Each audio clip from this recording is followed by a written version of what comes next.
hello. Are we here? We be live. Oh, is that the image you decided to start this with? Starters mean to go Good. on. Yeah, you know. But I've said multiple times that I was going to continue this week. No, I know. I'm not surprised to see it. I'm surprised to see it right now.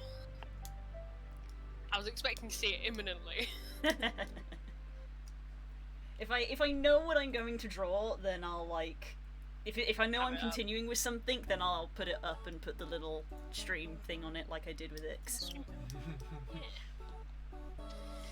Mainly because that means it will be on the thumbnail, Yeah. because the stream just went live. You know what to expect. Segue into I don't know what I'm gonna do. I should have devoted any amount of brain space in the time it took us to do the setup to think about what I was gonna do, but I did not do that.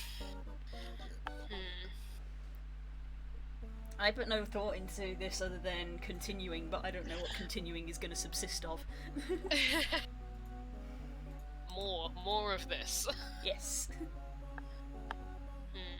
I'm looking over here because this is where my Yes, the board. plans are. Yes, you did say yesterday you should potentially be having some planning. Yeah. Oops. Oh no, I put. You need your band structure there, mate. Wait, no, there's a. Oh, thank you, Parcel. What's up on this board at the moment is pretty complicated, and it's all labelled very specifically. I was like, shit, but I didn't write down what any of that labelling meant. But I did. I did a little tiny mini key on the side of what everything meant. No, I actually need to Thank back you, up Parcel. because I want a few Normally units I'm not that kind to back myself. space. Which means, okay, this weighs more heavily in the favour of doing D&D stuff because I don't have to do warm-up if I do that. Where is my notes? Sure.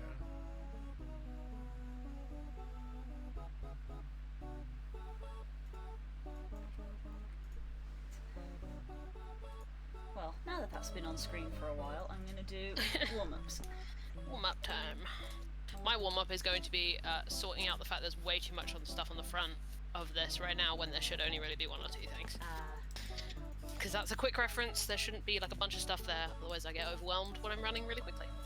So you're going to get slightly more zoomed out me because I have to have room for my monitor, my laptop, and my clipboard. Without showing my clipboard on camera. Okay, more of this actually needs to be on the front.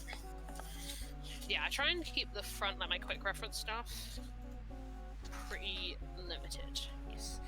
That was the problem that I had a lot when I was in school, and they were like, oh, you know, you need to highlight things to just get all the facts and get what's important. My brain was always like, everything's important. Everything's equally important. So yeah, I would just have masses and masses of stuff highlighted, and they were like, you can't revise from this, and they were right. They were correct. I got around that by just... God, I can't even remember being this capable mentally. But like, I used to just rewrite the whole thing. Like, I was like, okay, I'm not going to be able to quick memorize this, but I can probably brute force memorize it. And that kind of worked. It definitely worked short term, is what I will say. It did not work when I had like 13 exams in a week. Yeah, That's no. the point I got to. God, why did we as a civilization decide that was an acceptable That way? was the way to do things. Why did we decide that was acceptable? I don't know why you're saying it in past tense, as if it hasn't not only continued but gotten worse since we left school. Yeah. I need to do a notes purge really bad, because there should not be like, oops, there should not be like this much fucking stuff in my Oof. short-term folder. Really? I mean, at least you are sensible enough to have this quote-unquote short-term folder, because for my DMing, like, I have one folder, and I do not update it at all because I'm doing a pre-written, so I mainly rely on what is written in the book, which is stupid. Yeah. Because obviously I my wanna players emphasize that- my players do stuff, and then I don't Yeah. write it down, which is really stupid. Me neither. I want to emphasize that this stuff is not all like useful. A lot of it are like mind maps of like I needed to come up with something, or I had a couple ideas that I wanted to kind of write down. So a lot of it is just like not particularly useful. Some of it contradicts itself. None of it are notes I've actually taken in a session. 0% of it, because I can't. I've tried I've tried doing notes after a session. I can't do that either. But yeah, I've got at least I have a system now, because when for the longest time I just had this, and whatever was happening in here and the refill I had of the notepad that's in it was just it.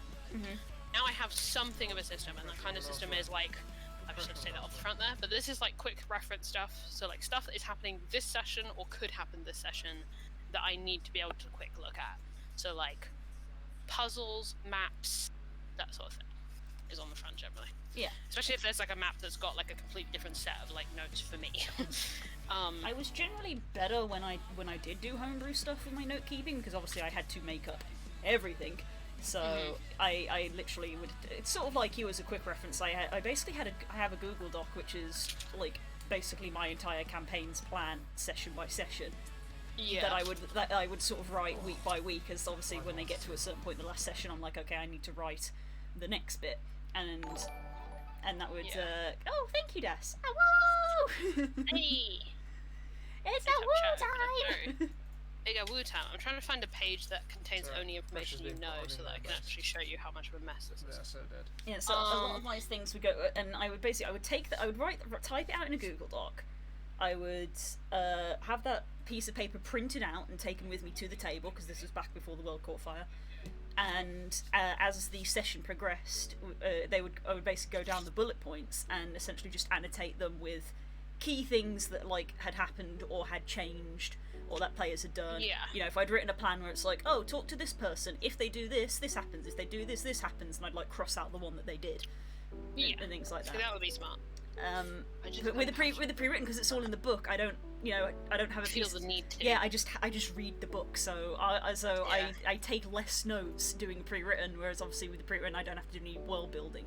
Whereas with the homebrew one, while my notes were better, I stressed more because I had to make more. Yes. Hey, Des, yeah. we are feeling weird. We're in weird moods today. Who knows? Like, yeah, indescribable is how I would describe it. I don't know what is wrong with me. I'm kind of pushing through it, basically. Yeah. Well, we're both trying it. I've definitely got to do something energy. Yeah. I'm hoping that having someone to talk to and something to do with my hands will suitably occupy my Generally brain works. and make me feel better. Yeah, it helps me a lot to hear you guys talking about the sessions, or I obviously in Okar, I get you guys to do recap, because then I know what stood out to you, and what. Generally, if I in my head go, oh, they didn't mention this, then that will actually refresh it for me, because it will unlock that part of my subconscious that was like, they kind of glossed over that, or they missed that, or they didn't think that was important. So. I mean, I share my notes with you. Yeah, which I've never done with any so other game. Useful. I've never done with any other game. Useful. I don't do it with Das. I don't do it with like... AJ. Just with you for some reason. I was like, I'm just share my notes with you because. I think I was venting to you about my memory problems. Is where I started because I do have memory problems, and that means that sometimes even if I really enjoy a session, I will forget, and it makes me really upset. So it's like, I can read Blue's notes, and generally they're like key points or just like a couple bits, and it will bring it back for me. Especially if I read them a couple times over the week, it will like keep that memory going. Yeah. So I don't have time to forget it, which is nice. It helps with the object permanence. It does, yeah. I don't know. I'm not sure about the emotions stats, but I did deliver about a 20-point lecture on Gothic. I was very happy. And it was friend goes off about something they enjoy. Sit there with happy face because friend is happy. And just sitting and listening for like 20 minutes. I just really wish that I knew how to shut the fuck up. I just no, really do. No. It was good. I was enjoying Turn it. that into a fact because it was a fluke. Absolutely not. Sure. But it's one thing when I do it every so often, Yeah, but I do it all the time. Or at least these days I do it all the time. I used to be better about not doing that. I mean, I think we're all honestly cursed with that, which is why we all need to realise that it's not a curse. Yeah. It's not a curse. We just care. It's just enjoying your hobbies, which is why, you know, people go off about literature and frickin', I don't know, Warhammer and Pokemon and Monster Hunter. Yeah. Because it's what we enjoy. Windows 11. It's true. I channeled myself into an NPC in my game on Friday. When I was playing this nerdy wizard NPC who is into studying monsters and has pet Tresims. And my party's like, how do these cats work? Are they cats or they're birds? It's like, actually, it's fascinating. Goes off for 20 minutes. And literally partway through I was like, oh, I'm not playing this guy anymore, I'm just playing me. I don't like the fact that they've censored the icons He wasn't old. He wasn't an old guy. for Windows 11. He's just a wizard. They've censored I think in the context of my campaign, if you everything's in the middle. found someone who cared deeply about things that I cared about, that would be a problem. That would be a problem for you guys. My oldest fudge guy was in Yatar. He was the one who was watching over the circle in Yatar. He was the speak up, sorry. Just don't know if I'm happy with Kind it, of so- old, crotchety man. Yes, carry on. Alright, kind of. I mean, if you, in the context of this, it would be someone who really was interested in like vampires and shit. Well, we usually keep That's that probably in someone. six Well, to be fair, no, there is a Yeah. character in Red Furs that's basically me. It's like, well, But there's probably more of them. Yes. That's how package deals work. Yeah, there is a character in the Red Furs that's basically me. You have not interacted with them much. Side. Do I sort these, or do I save that for a different time? Okay, one here is just like objectively not useful. So yeah, the rest of my system, by the way, I'm gonna quick go reference on the front, and then there's a pouch in here that has like all the quick reference. So quick reference leaves the front and goes in here because normally it's to do with like if you guys went past or stuff that's in that area but you guys just didn't interact with it or they weren't a character that you met, so that ends up in here. Or if I'm writing it directly in here because that happens sometimes. This is the only if I need to write something down in the session it goes in here. I said But capture then each when you guys territory. either move on to a different area or like certain doors close, this is where it used to end the system. So I ended up with like this much stuff in the front of this binder, which is just not a system that works. So about 3 months ago, I sat down, and anything that is in an area that you guys are not in is a thing that didn't happen, is a character you never met, or is like a reference thing that's not currently relevant. It goes in here. Right. So that it doesn't live in this binder, in the clipboard. So like, Yeah, that's the encyclopedia folder. yes, so like, and I have it sectioned by, at the moment I think I have it sectioned by city, but that will change as we go forward.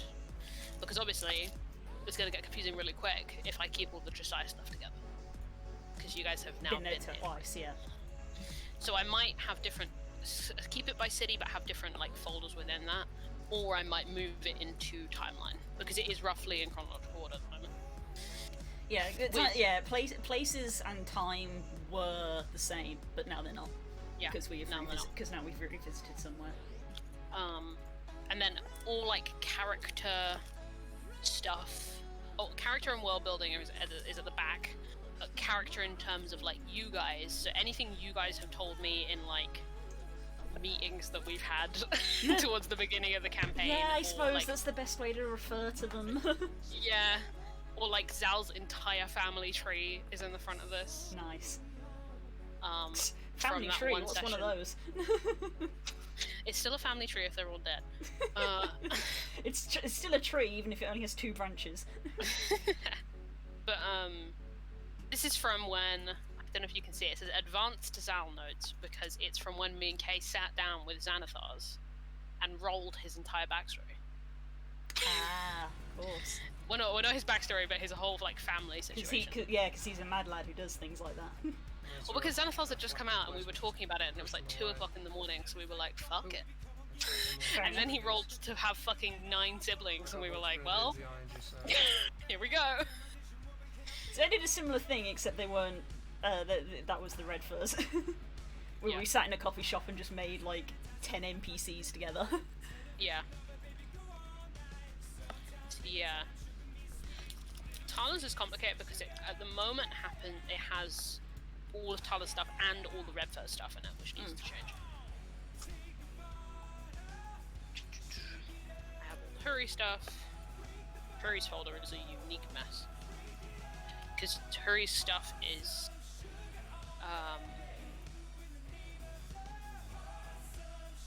partly here, but I also have like 2 different Google Doc write-ups. And then there's Thane's. Pretty much all my homebrew stuff is in Google Docs, even though I have a DM folder slash. It's a notebook more than a folder. It's one of Game T's A5 ones. So for a while, it started to reach the point where, because of obviously how much world building there was, it would be world building on Google Docs on my tablet behind the DM screen, and then the notebook on paper is the actual session stuff.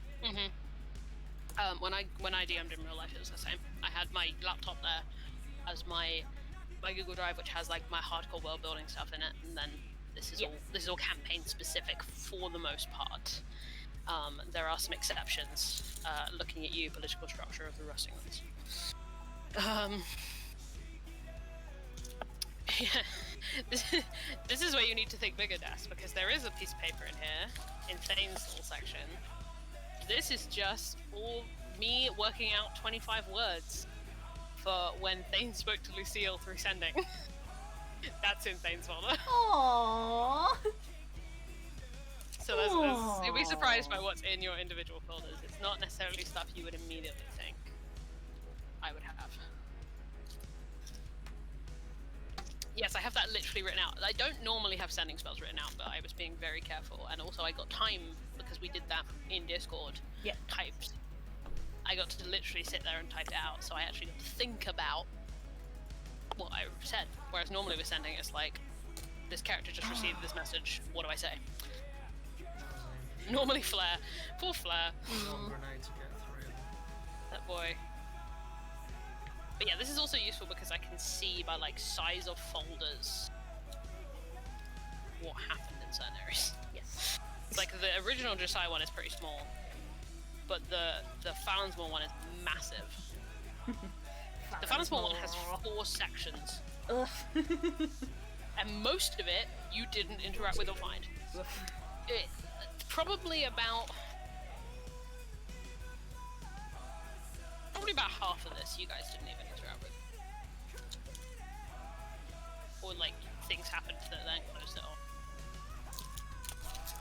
And then the front of them, this is something I used to do, I need to get back in the habit, but you guys haven't been to a new place in a while. Most of them have this in the front. This is what I read out when you arrived. Because I normally pre-write that. So That's a good shout. The only time that I've ever had like a pre-written like speech that I read out pretty much word for word was literally when I started my homebrew Session campaign. 1. Yeah. I did an intro speech to, which was it was really dramatic.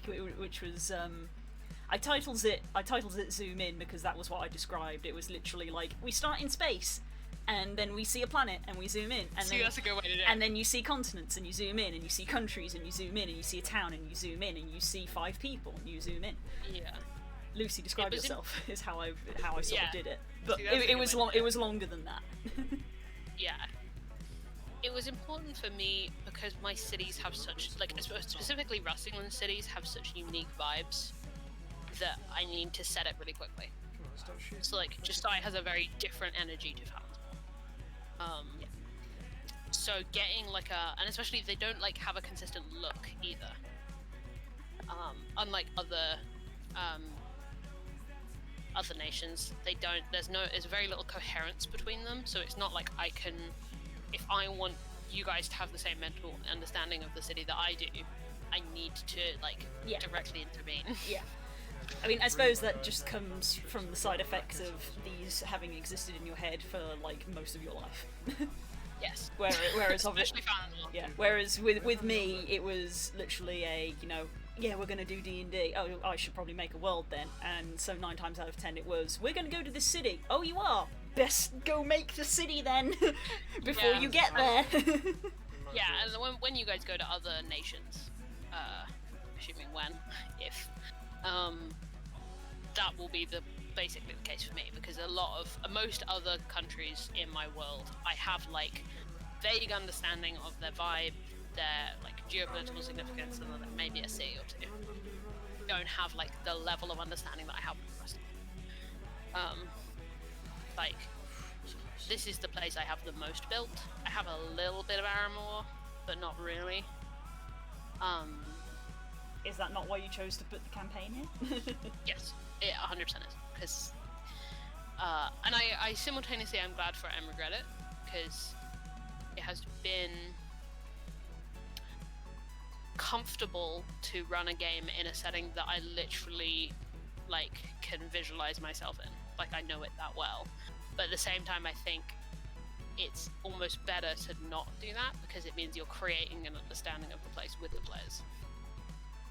You get what I'm saying? I kind of get it, because it's kind of it's almost a little bit what I was saying, but for me it was the homebrew versus the pre-written. It was like the pre-written is comfortable. I don't have to panic as much because they don't have to build as much, but there is that disconnect of like, well, I'm in Faerun. I didn't make Faerun.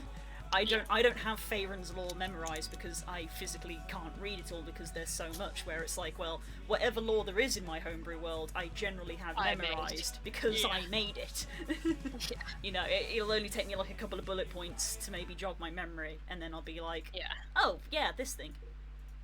And it's kind of worked out for me, because it has created a vibe of like, oh, this place has a culture already. Like it's already, I would hope so anyway, it feels already like a living place.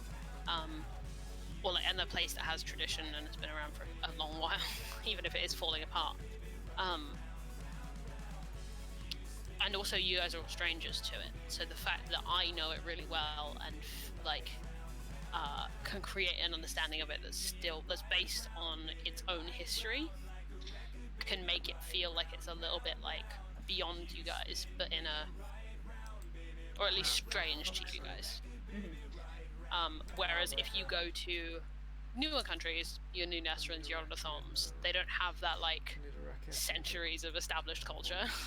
So it makes more sense for me to like be a little bit more in the new energy with you guys. Try to give the Rustinglands an emotion, or as a country, it's fatigued or exhausted. The Rustinglands are just fucking tired. What's your engine? Yes, that's exactly right. The Rustinglands had a blip where it wasn't nearly being taken over, and now it's falling apart on itself.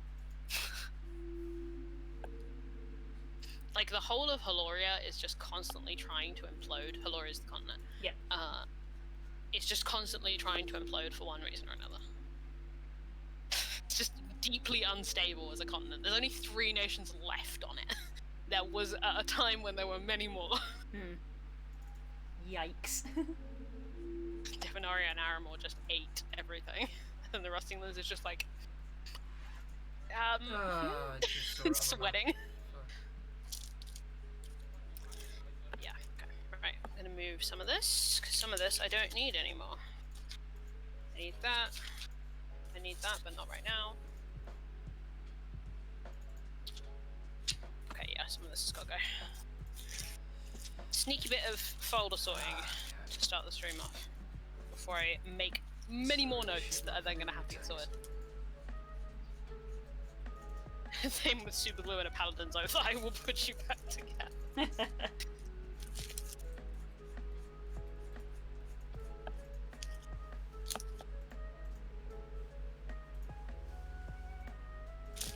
Yeah, that'd be bad, huh, Das?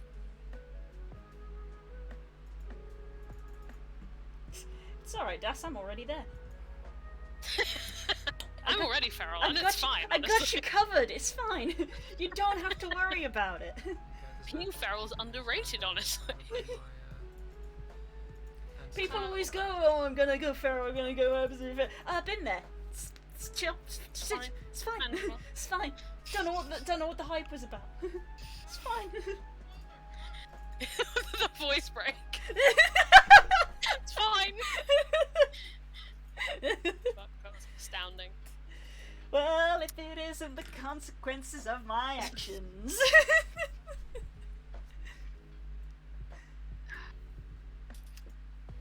Girls are just gonna print. Hell yes, this is song. Girls have just got 3 pages of fic that she can print out and put in the folder under talent now. That's true, actually. Unfortunately, I do not own a printer. Otherwise, I literally would do that. Steelworks printer. I do not. My laptop does not have permissions. I've tried. Shit. Unfortunately, when you work for a tech company, they're very particular about that. Oh, damn it! They know what they're doing. Mhm. Am I gonna have to print stuff out for you and then send it via post? Yes.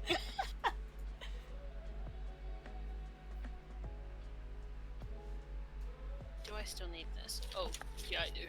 In fact, I lost where my cursor was for a minute then. That also is needed. That's map of Josiah. I should probably keep that. Send it with the next game T order. Well, Kels has to preempt me when she's making a game T order in that case. When I know that I'm making one, I'll let you know. And I can just be given a little order of like, can you print this stuff out for me? Can you print this? What is this? What is this? Make sure there's nothing on the back before I hold up the camera. I have a really bad habit of doing that as well. I had that problem when I was sorting all the stuff to go into the folder, because what I'll do, this one's safe, when I'm, like, for example, when it's in the, like, quick reference notebook that's in here, I'll write on one side, and then I'll fold it up, and then I'll write on the overleaf, if I need to write something quickly.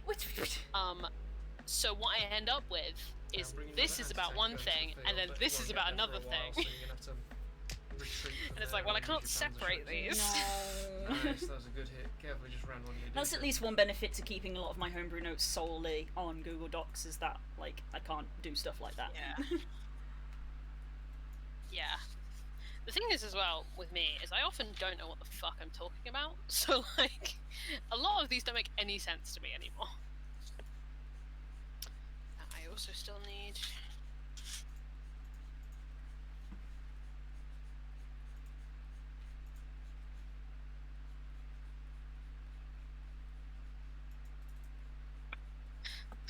Enemy armor destroyed.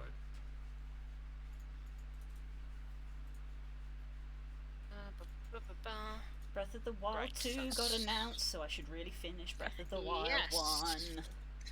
This is my problem with open world games. It's just another one of those things where it's You like, never finish I them. really freaking love the game. It's just so long and there's so much to do. It just doesn't get finished. Gestures at my, like, stack of games that I've started but never finished. Yeah. Still need to finish The Witcher 3. I'm literally on the last quest in the game. Out of all the games that I've played, I've probably Yeah. finished about 1% of them. I so rarely finish games. Oh, that's probably true. That's probably true. Partly because I just hoard PSN games, so like if anything goes on PSN, I just get it. So I've got like a lot of games. I mean, there's a difference. I think there's a difference between owning them, because you know, in the time that we live in, it is quite common to just get games given to you at this point. But games that I've actually like actively bought for myself. started and yeah. then not finished, it's really bad. I was thinking this about Vampire because I got like an hour or two into Vampire, but I clearly need to play it, right? Like, I clearly need to play it more.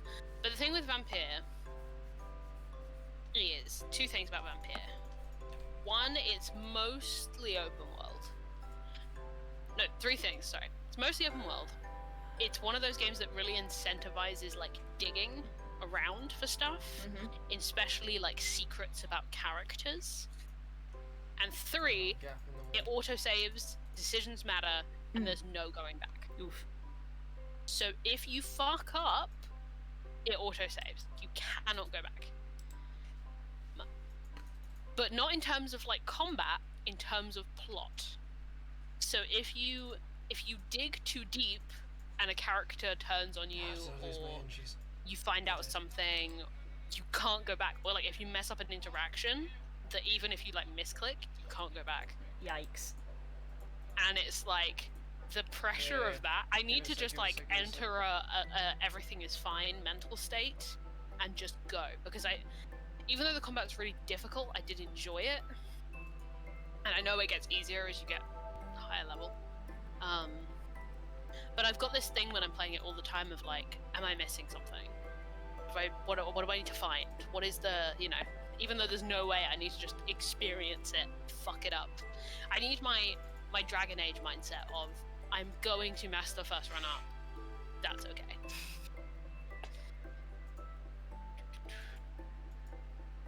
On a tangent, this is one of the oldest notes I have for a card. Oh god. It's literally just the layout of the Temple of Teneras in Josiah. Hey.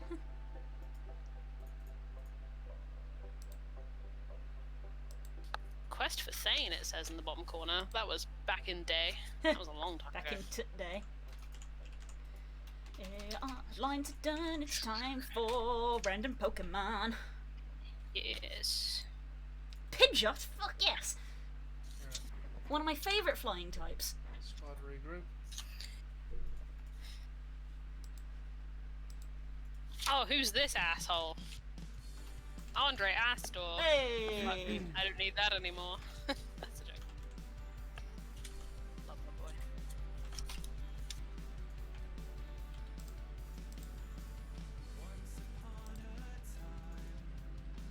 God, there is. I was gonna hold that up to camera, but you don't know like 99.9% of what's on this page.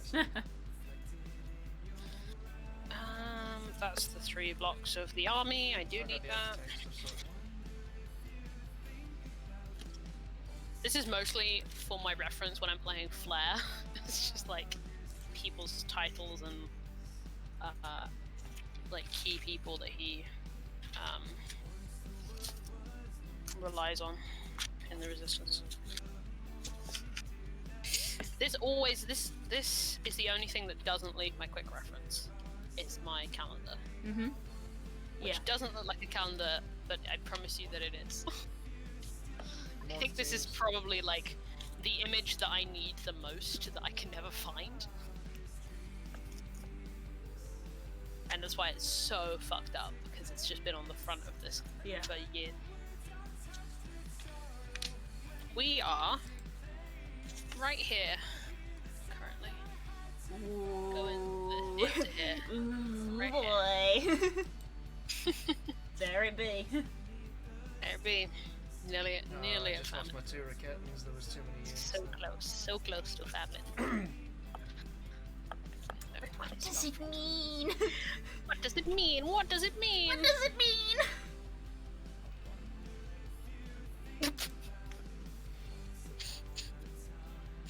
I was like, oh, what's this? These are my notes from when I played Strayas first time.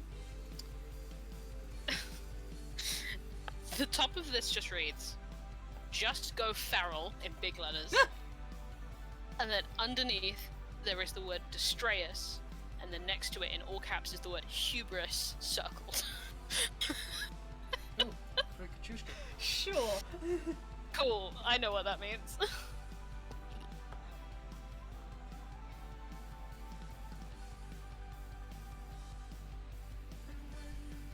Oh god, I hate reading the lines back. I hate it. I hate this man. I really want to be able to get this back, but I just can't. I am almost loath to acknowledge you. My wife talks of you so often that your name itself grates. Aww. Yeah, well, your word's great, so.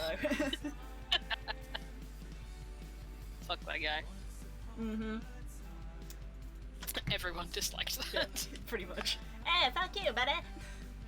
It says I can tell which notes are from what time by the paper. That's wild. This is from the notebook that came with this clipboard, so it's from Josiah Part 1. Oh.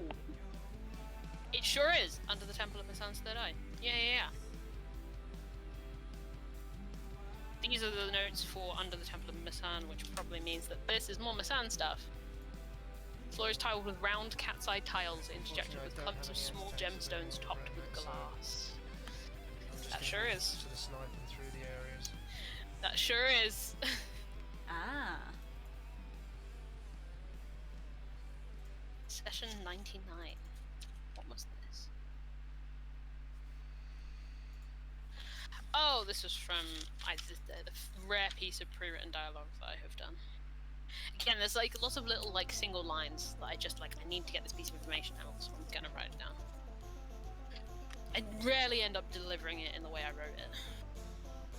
But this was stuff for when Flair and Andre saw each other.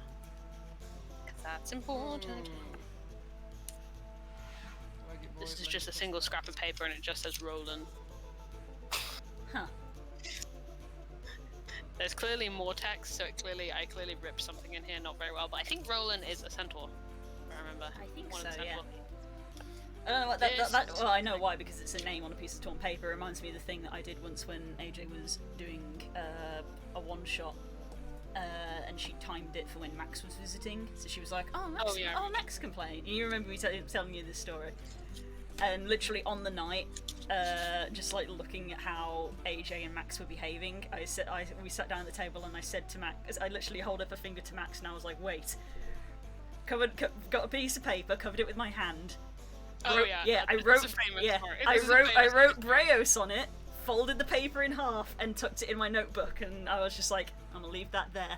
And then we went through the introduction, and then Asia was like, and here's who's Max playing. And they did the introduction. I was like, reach in the book, pull out the piece of paper, gave it to Max, and she unfolded it. And of course, I'd written Breos on the paper, and she was like, "How did you know?" And I was like, it was so obvious the way Your you two were face. behaving around me. It was so obvious that you were keeping a secret from me specifically, but you were really eager to see my reaction. It was just so damn obvious what you were going to do.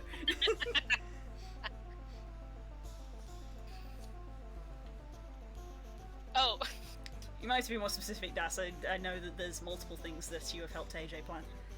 that feel when you're just vibing to music and then Good King Moogle comes on. I was like, Psychic damage. it's like equal parts psychic damage and psychic healing, and it's just confusion. Okay, let's make Ah. this. Temple of the Sun. I got into a really good habit for a little while of literally drawing out all the temples, and then I stopped doing that. Going tank hunting down the bottom. I think there is somewhere, I think I have all of the temples drawn out, or at least like their basic shapes. Because my So like, that's the Temple of the Sun, like there's a lot of shapes. Felshjägers are hiding. But I don't know where that is. Because that will be old as shit if I do have it. Just take the point, boys. That's all we have to do, just take the point. Yeah, I wasn't sure what to listen to, so I just put on my playlist of Final Fantasy 14 music that goes too hard. Ah, yes, I'm familiar. It's a good playlist. It's good music, Really? It is. One-shotted, they just got What one do shot you through decree? What do you fucking decree? Unbelievable. Do I have a section for the between times, or do I need to make one? What is that? Oh, I do have a section for the between times, so I have started sectioning this out in terms of timeline. Oh. By the between times, I mean a time when you're not in any particular city, Fair enough. or spending a significant time in it. Ooh, that's getting heavy. Probably because it has an entire notebook in it at one point. Because all my Josai notes were in one thing, so it's just a single. It's just in there. It's like my scrapbook that's got like whole what are they called when you go to theatre? Fucking programs. Yeah. It's got whole programs in there, so my scrapbook's like this thick because it's got like 4 or 5 of them that are like that thick on their own. Yeah, don't know if you can see it from here, actually. I don't think you can. Oh, you can, just about. That's one book. Yo! It's about that thick. It's a bludgeoning weapon. Sure is. Run away. I'd rather save you for later. Run away. Got all my probably very rare Game Tea prints in now that I've been given over the years. Because a lot of them are discontinued now. Oh, some of the ones that are in there are very discontinued. Yeah, I've got And in fact, I think some of them are exclusive to like 5 of us. Yeah, as I think I've got a few that are. I guess exclusive is probably the term I would use. Exclusive is the right word. Yeah, exclusive prints. Yes. I mean, obviously I'm bragging, but it makes sense because I work there. But I have a one of a kind print from Game Tea. Wasn't made for me. It was a sample that they got sent, which they decided not to go with. It is a copy of the Ho-Oh print they did when they did the Legendary Birds, printed on golden paper. Oh shit! Nice. Yeah, and they did like a shadow, one of the random shadow series on silver paper, to show that they could do gold and silver. And I said to AJ, I was like, oh, it's such a shame you don't have a Lugia print because the gold and silver Ho-Oh and Lugia would be tight. But that was like right when they were kind of just discontinuing Pokemon stuff. They wanted to discontinue it. So I was obviously like, it's for me. It is mine now. It's for me. And they were like, yeah, sure, we're gonna throw it away. And I was like, no. It's mine now. So yeah, So I bought the like actual version of it. So I have the proper standard version and then the special golden version. I've got all my like actual proper Game Tea prints somewhere, so that when I live somewhere for more than 6 months, I can actually frame them properly. Hell yes. I think I've had them for like a long time. I mean, I had mine for a long Spyro print time. and stuff. Some of them are hung up around the flat, but some of them are still in a folder just kind of as a collection. Like, I don't feel like having them hung up, but I still want to keep Mine them. are still in tube. Oof. I've I have an literally A3. never- I have an A3 folder. Yeah. Because I kept being like, I need to get these framed, but I didn't have anywhere to hang them that was free, because when I used to have a room that I lived in, my walls were covered and stuff. Yeah, So it's like, I'm gonna get framed, famous. so these are too nice to just like stick up on my wall. Yep. And then I didn't. So I think they might be in that pink box. Right there. If there's one thing that Game Tea did for us, it was made me graduate from just sticking posters on the wall with blue tack to being like, oh no, this has to go in a frame Investing in frames, because it's nice. Yeah. They could literally track the moment from when it was like video game poster, and then it was like art print in frame, art print in frame. I definitely have some. I do already have some in frame. I have I have the one they gave me the same day they asked me to join Ashco. I have that in a frame. Nice. That is coming out when that comes out of storage. Pride of place. It's gonna be a throwback. Yeah. So that one is probably one I don't have because you joined way before me. It is a collab. It is a collab piece. Right, now I need to do this. I need to do this. How am I gonna do this is the question. I don't really know how to like physically represent this, you know? It's like I need this all this information that's currently a mess on my blackboard needs to be put into like an order that makes sense for if I'm running. And I don't necessarily know how to turn this madness that is just off screen, that is so how do I describe this? My blackboard is currently in quadrants. Attached to those so there's things in those quadrants that are all labeled, and then around those quadrants on the actual door are like 30 sticky notes that are all attached to the different quadrants because I need to move stuff around. And all of that, I now have to write in a way that's quick Holding the reference. bottom points at the moment. It sounds like you need, And I- like, to start with, like, maybe a page for each quadrant. Yeah, I think that's where I'm going to start. Or at least a half page. Or a half page I for think each half. quadrant. I think a half page. If I have a single page and then do half pages per quadrant, and then I just need to put everything in order, which is easier said than done.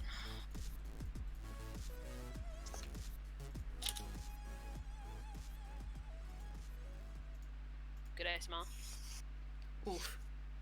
That's the good shit. I have got scissors, but I do enjoy actually cutting paper with my nails. Yeah, I guess, yeah, I got, when I sort of worked out when I was young how to do it, I enjoyed it as well. Just Yeah. doing the sort of sharp press with your nail and then you can neatly tear along the Just seam. tear it, yeah. It's satisfying. I did. There was a point when my nails were so sharp that I could actually, at a certain point, if I just kept doing it, I would just cut it. Wow. That's also when my nails were that long. Was also when I cut my head open. But I don't think you can see that scar anymore, especially because I'm wearing foundation. But I have a scar right here down the center of my head, from where I was scratching my head one time and I cut my forehead open. Wow. Jesus. Sorry, they can't see me. I'm hidden. Which stealth I with was these at guys, which school at the makes time. them really good. And I was sat next to my friend, and I was doing work. Like I just had my work in my lap, and I was just doing it. And I turned around to talk to her, and she was like, Oh no! Oh no! "You can imagine, right?" Oh no! She must have been horrified.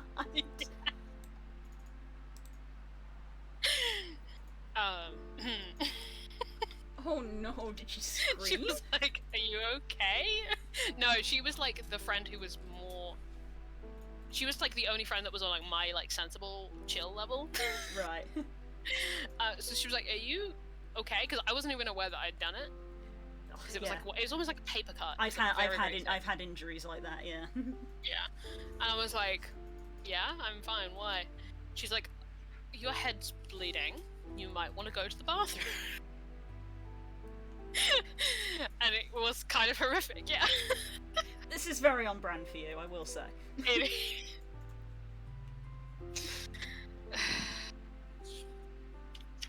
Something I don't know how to similar, take that. something very similar happened to me, but it was on my hand. Mm. But the sort of end result was the same because I didn't realise I had. Again, I've still got the scar on my One of palm. them I done, but he didn't was realise I avoiding had sliced it something, I'm not open, sure why he and was then avoiding it. ran my hand over my face. So I then got blood all over my. Still holding So I then got blood all That's over my really on face. brand for you. Yeah, I didn't realise I had sliced my hand open and my hair, because again I don't like hair in my face generally, and my hair had gone in Yeah. my eyes, so I literally ran my hand sort of like pushed my hair away, got blood all over my face. It's a wonder my mum didn't faint, because I was with my mum was the first person who saw me. I would have been in trouble. Yeah. But fortunately, shout out to my friend Josie wherever she is, because she was just like, Pushing inside that point. But Okay. We've got cover with a tank now. especially because we were talking at the time, we were like still mid conversation. So I literally just like we both looked away for a second to do a bit more work, and then continued our conversation. And I turned to like do that, like gesture her. It was just... Oh my days. It's very funny.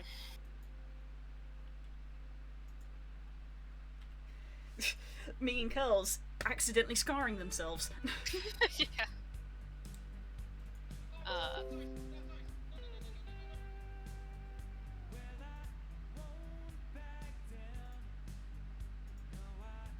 I'm not as bad for it as you are.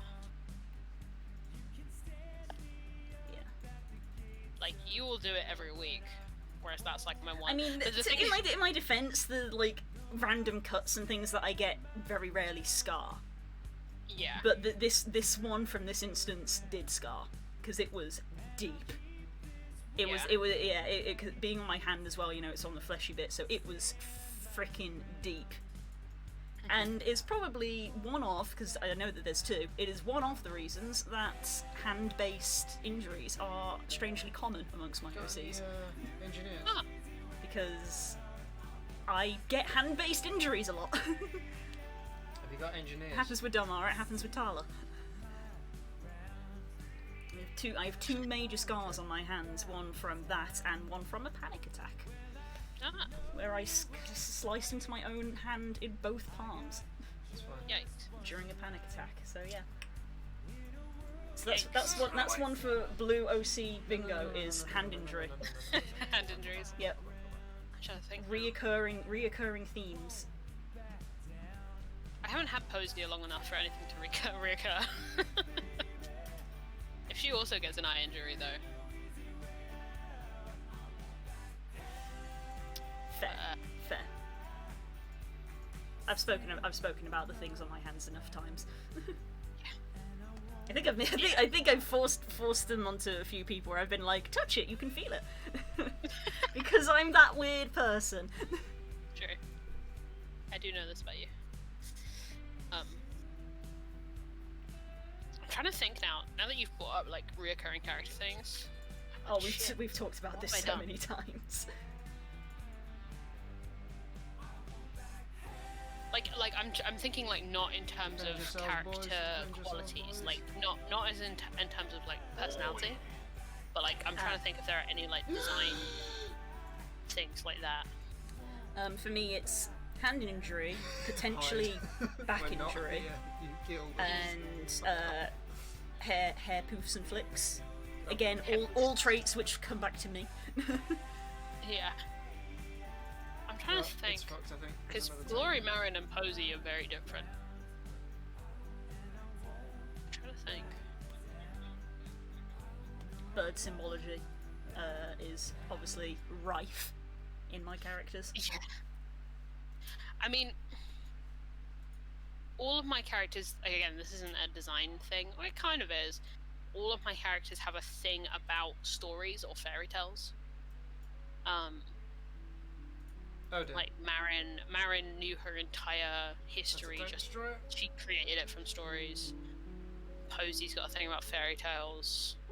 Glory had a thing about fairy tales, or at least the stories that her mum taught her about being a hero. Mm-hmm. It's something I've been thinking about very recently. But in terms of like actual design, they're all pretty different.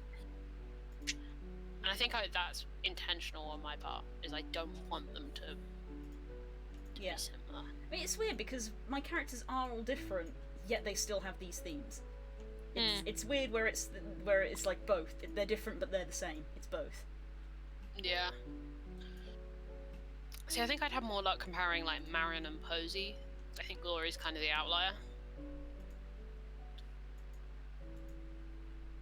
But that's just because Glory was a tank and they're both DPS. They're DPS and DPS support, respectively. No, we'll see. We'll see. Also, Glory was like... Glory would straight up refuse to wear pretty much anything that Posey wears. Posey's style is like the opposite of Glory's. A bit too high femme for Glory. Not about that dress's life.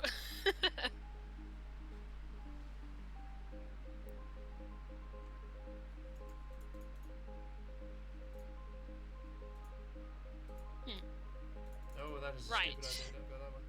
Let's go for top. Oh wait, shit. Fuck, I didn't lay this out correctly. Yeah.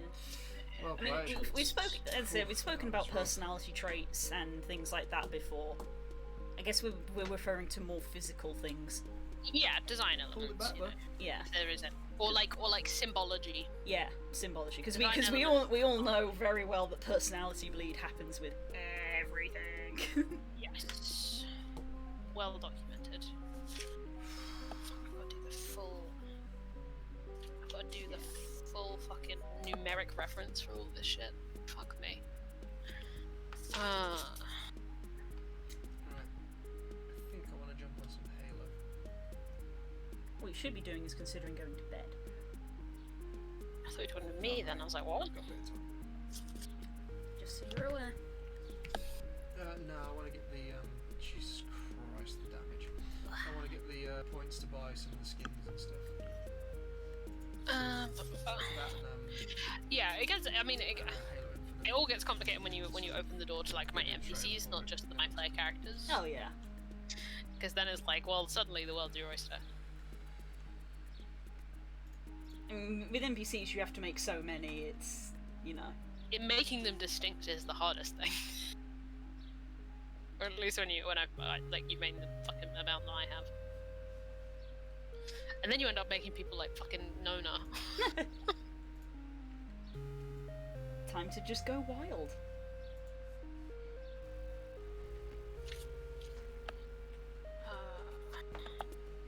What is this? B2 point.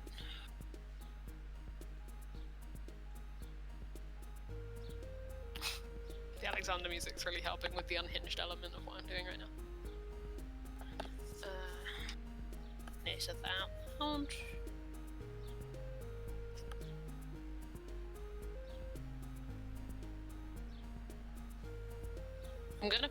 I'm gonna sneak a reference into this, and if any of you find it and also get the reference, yeah. I will think of some way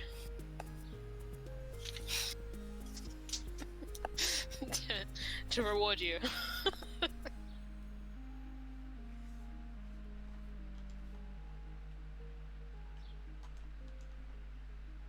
Hey, Light, can you not do that? That was fucking horrific. My whole light just did the whole, like, you know, that in the horror movie when the lights are gonna go out, where it flickers and then it flickers a few more times really quickly. Oof. Can you not do that? As long as that means we're not about to have a power cut. Like, as long as we're not about to have a power cut, that'd be good. Because that sometimes happens.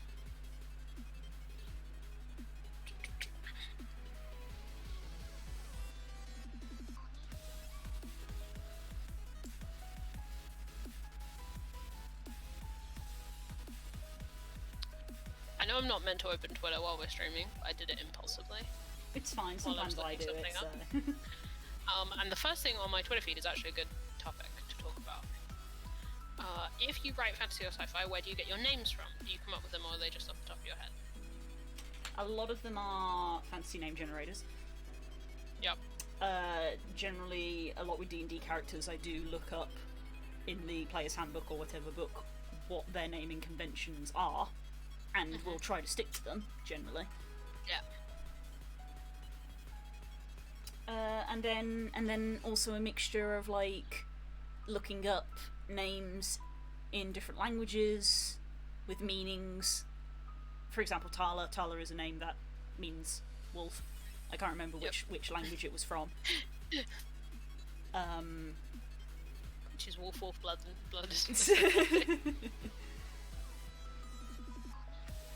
What else? And also just, like, sounds nice. Yeah. Just, like, sounds nice to say, or, like, the sounds match the character. And, like, when you were doing homebrew stuff, how was that for, like, cities, places? Like, Again, with them, it's less of the meaning. It is more going to random place, random name generator, hitting refresh several times, and quite often it will be syllables. Yeah. So on a list of names, I'll be like, oh, I like the sort of Sue sound at the start of that one, but I don't like the, like, Reth ending, Sue Reth. I'm like, oh, I like the Sue bit, but I don't like the Reth, so we'll take Sue, and then I'll press refresh 2 times, and I'm like, what can we pair with that? Yeah. And that's how I tend to go for cities. Yeah. Strong same on that one. I often break it down into, like, prefix, suffix. Like, I know, like, if the Rustings is an outlier, because a lot of them do mean things. Mm-hmm. So, like, if I remember, and a lot of them are meanings that I made up when I was younger. Yeah. So, like, if I remember, Fallon's Moor is the coast of the free, or, like, cliffs of the free, or something like that. Yeah.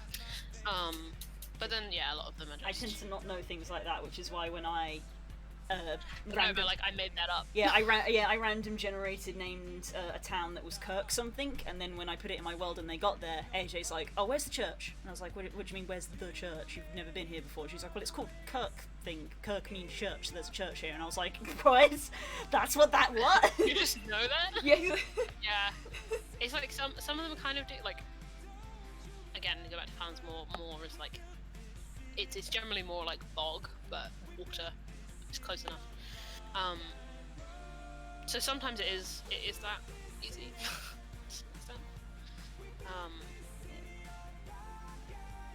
Yeah, I think places are harder to name than. Yeah, I tend to just go with the random element for places, whereas with character names I try to put a little more thought into them, as I said, with like sometimes looking at meanings and other languages and stuff. My naming convention for like NPCs versus PCs is very different. We've memed on this here channel before that all my PCs have 1 or 2 syllable names that are like 5 letters and no surname. That's the only way I do character names apparently, is just Glory, Aaron, Posey. Yeah. I mean, I also agree that surnames are hard, and I rarely come up with them. Though in some cases, I come up with them like halfway through the game, or as has happened a few times, they get given a surname, and I go, "Oh, I like that," because honestly, that's how it used to work in medieval times. People would get given names. All of my characters have reasons for the fact they don't have surnames, and they're all different. So Glory doesn't have a surname because her name's a virtue name, and in my head, when you have a virtue name, you don't have a surname. If that's it, that's the thing. So she might, I don't know if Destiny has a name, probably not. But like that was just her name. That was the name she had chosen. Yeah. Marin didn't have a surname because she doesn't remember anything. Sarah doesn't have a surname because baby. Have a surname. My personal belief is that Aarakocra don't really go in for surnames. Yeah. Because my headcanon is that they are firm believers of the whole, it takes a village to raise a child thing. They are exceedingly communal in... They don't believe in, like, the nuclear family unit. Yeah, they are very communal in everything that they do, so family names is kind of not a thing. You just have your first name. Yeah. Whereas, like, NPCs is different. Because sometimes they tie into like Cordelia Fallon. The Fallons are like the established royal house. There are things in the Rustinglands that are called like Fallons something, because it's associated with the royal family. So some of them are built that way. To be honest, most of them are references to other literary characters because I can. So like Cordelia is from King Lear. Mm-hmm. Like that was the basis of her character, was that character from King Lear, so I just went with it because I also love it as a name. And then I tend to I do steal a lot of names from things I like that I know you guys don't listen to or engage with. I have stolen so many names from War and Peace, so many, because I love Natasha Pierre, and I can get away with it. I will make a confession here that in my homebrew world, the arguably most popular NPC, who is Draven, what his name was in fact stolen from a Game Tea order. Of someone See, who... that's where you find that shit. That was, and it was someone who orders regularly, because it got to the point where occasionally people would go, "Oh, it's Draven again," and the name lodged in my brain. And then when I made the NPC, I did kind of make the NPC with like the intent of like, I want him to hopefully be someone that the party maybe comes back to and interacts with a lot, and hopefully maybe becomes a friend. Obviously, there is the potential for them to not like him. But it did work out that way. They did like him, and he became Draven. Because I've had a few people go like, "Oh, you got that name from here," and I was like, "I don't even know what you're referring to. I don't know what that is. I don't know. Draven is clearly just a name that can be used from time to time in various things, and I chose it for." That's so Draven. Not the first one to make that joke. Hey, I do tend to name characters in batches though. So like, if I even as references to a thing. So like, Ilsa and Melchior, both of those names I nicked from the musical Spring Awakening, and those characters are both specific, very similar characters to them in that show. And also just names that I like that sound similar. They're twins. They're identical twins. So Yes. they sound like they have a similar kind of root language. I did this a lot in Fallon's More. So like all of the characters involved in the not Thorsten House, the Sholto Estate. They're all references to the same myth. Like I have like batches, and then like my more standalone NPCs, so your Flares, your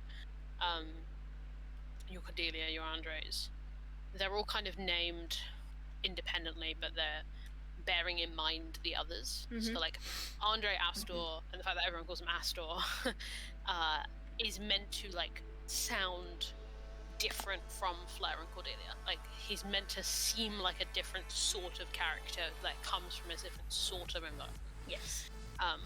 Flare Ceres is like I still love Flare's name because it sounds like he is, and that's not intentional.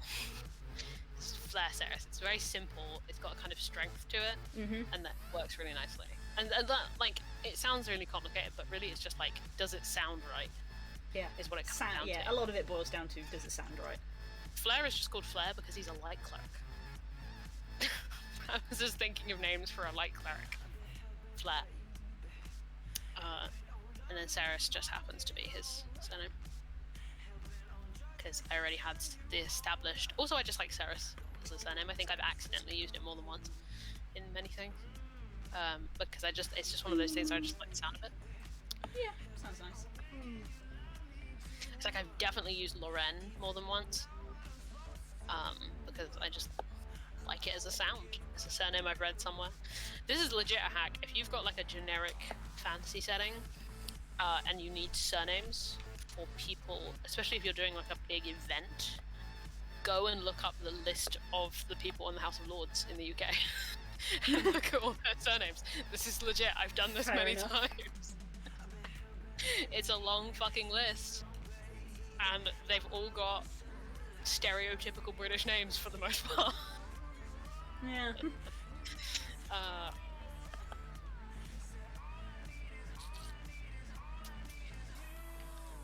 Yeah. And yeah, and then sometimes if I just need a quick character, I'll go into Xanathar's or a fantasy name generator, and then sound it out. Obviously, we've talked about this before because we've come up with names on this here stream before. I believe I've spent a significant amount of time looking at Elven naming conventions. And sometimes I will do. I don't remember if TNS's name, like full name, breaks down. I think it does. Probably not with the generator that we use. I do fall on that a lot when it comes to Elven names specifically because I like it. I have no idea how accurate it is, I just like it. It's just a good framework. Yeah, so I mean, Delmara's first name was made up on the spot, but her family name came from that generator. I have a Archdruid and a cleric who are very strong in my homebrew world. Both of them have names that came from that generator. Obviously names that mean things. I've got a couple of like Elven characters in my brain that I've just sort of made up, and they have names from that generator. I will probably eventually use that name generator to try and come up with a name for the new girl for Blood and Sand 2. I just need to like sit down and actually focus on it and actually like, because again I go through like, does the meaning make sense to the character, but again, does it sound nice when I say it? Does it roll off the tongue? It has to have, and like when I'm coming up with PC stuff, that's way more important to me. So like, I mean, I'm currently playing an elf. I'm playing an Elandrin, but her name is Posey. End of. You know, like it's a very simple name partly because it sounds right. But also that's true of in the book anyway of Elven children. They have more simple names. They don't have to. Because I remember I had a character that I was going to play who is very similar to Runara, now that I think about it, who I think I played for a one-shot one time, who was a cleric, and she like had her full name, but like I've also found out what her like shortened child name would be by the book's rules. Ah, yes. And I was always like, if I ever played her in a campaign and someone called her this, she'd be so upset. She'd be like, no, that's not my name. I'm a grown up. Yeah, I didn't know about that when I first started playing Dalmara. It was Spook that brought it up, but he brought it like in a campaign, so it was like really confusing for me. When he was just like, "This is your child name," and I was like, "What the fuck is? What do you mean child name?" It was lore that I hadn't. It was lore that I didn't know about. Yeah. I think just as characters as like that I play, I just like having simple names. Yeah, I think I lean to liking that. I mean, it's very obvious in our current party that that's true of most of us. Kika, King, Widdick, Renara. Renara's like the most complicated we have. The kind of name we have. Loyalty. Posey. Like, we like simple names. Short, simple, like, punchy sounding names in our group. We also don't like surnames either. No. Oh yeah, we've talked about this before, haven't we? We've definitely talked about this before, because we had a whole debate about whether or not Renara had a son. She does. Yeah. Did any of the SKT party have surnames? Oh yeah, Varys Valorant. Yeah, Roman, Varys Valorant. yeah. Roman Nomarin. Mike's still on there. The classic. Zero Little. Yep. Zero. Are we gonna go into it Sure again, is. Curls? Because you went into it last night. We kind of covered everything. we ended up just ranting about D&D. for Yeah, an yeah. hour. We sort of inadvertently ended up having our like weekly D&D discussion yesterday because after like This morning. yeah, I mean it was kind of like 12 when we stopped. So the That's bulk true, of the yeah. conversation was last night. But yeah, it was like after talking about what I'd written for 2 hours, we then transitioned into just talking about D&D. Yeah. We had a lot to cover.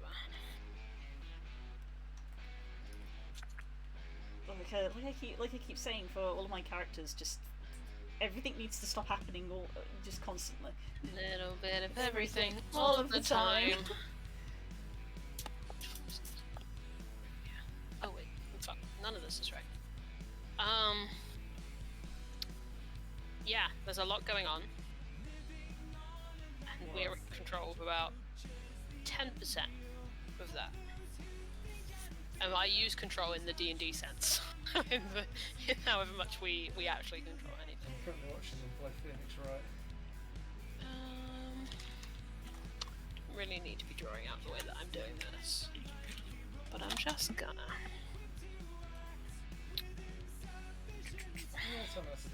I was gonna like write this out rather than draw it out, but I think drawing it out is gonna make more sense to me. Yeah, it's I've got that song in my head now, fuck you, Blue. like, exaggerated stuff, but that's what makes a good murder mystery. If it's just a case of, I think it's him, and it's like, no, it's the butler. It's like, well, that was crap. Fun fact: even though the trope is it's the butler. Shut up, Blue, I know. Okay. Oh. Blue forgets that I actually listen and remember everything that she says, so whenever she finds out something, I go, oh, that's interesting, and then she proceeds to tell it me another 300 times, and every time it's like the first time she's ever told it to me. I'm the same. I And do the exactly worst the same. ones are when I have good ideas, tell you about them, you forget I've told you them, and then you repeat them back to me as if they're your ideas! Memory problems. I am, because she remembers everyone else who was there. She was like, there was me, and there was Curls, and there was Das, and there was Kay, and we had this great time. I'm like, yeah, I know, I was there, I drove you there. How the fuck do you think you got there? And she's like, oh yeah, you were there. You're not important. That's not true. He's exaggerating now. Told you a million times not to over exaggerate. True. Curls will back me up on this. Curls, I can see your face. I'm looking right at you. No. Nod and agree. Nope. No. That is nope. Right, no more Dragon Prince for you two. You're not the boss of me. Wait until he learns about No, my it's a own Dragon Netflix Prince. account. It's not even his Netflix account. It's my TV. Stanji bought it for us. Yeah, as a gift for me. Us. Shut up, Stanji, you're not involved in this. Oh, it's not an art stream if we don't have a domestic. Yeah. How do I want to do this? Every day as a DM, I'm like, is this the day I finally run out of shit in my brain? Like, have I finally reached the point where I don't know what to do anymore? And sometimes that answer is yes.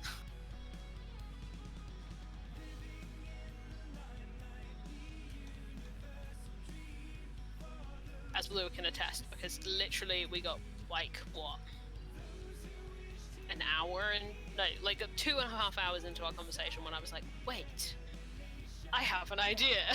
Yep. To go write it down. I just kept smiling because I was like, I'm grateful that I can be of help. Yeah.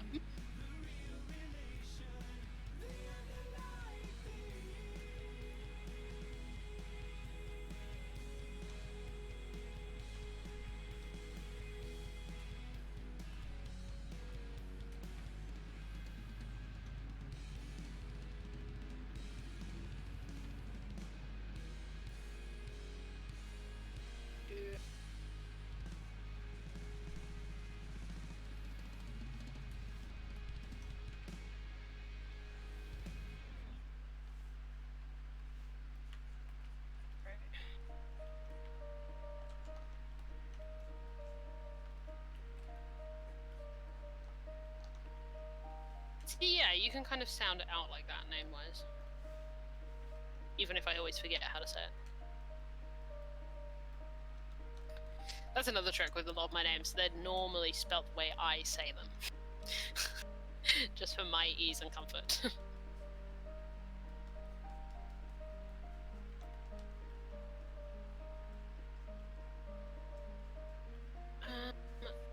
What do I need?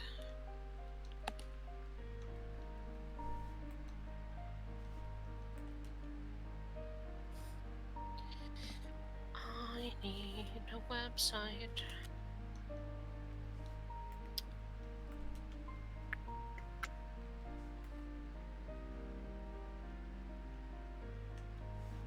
Where is it?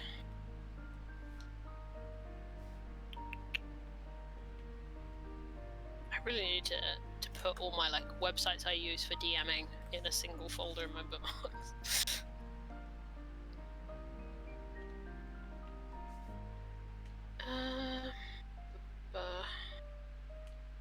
What the fuck?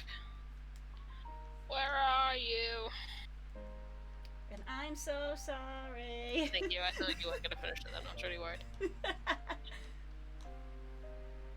Oh, fuck, what did I just select? Not this one. Oh, the names, there's the bookmark right there. Goblin list, that's not the one I want. Kobold Fight Club, there you are. That's the bugger. There's like 5 websites that keep me going as a DM. It's called Kobold Fight Club, Token Stamp 2. Yep. Monsters Know What They're Doing. Trying to look at my others. The 1 Million Project. And 2-Minute Tabletop. Basically it.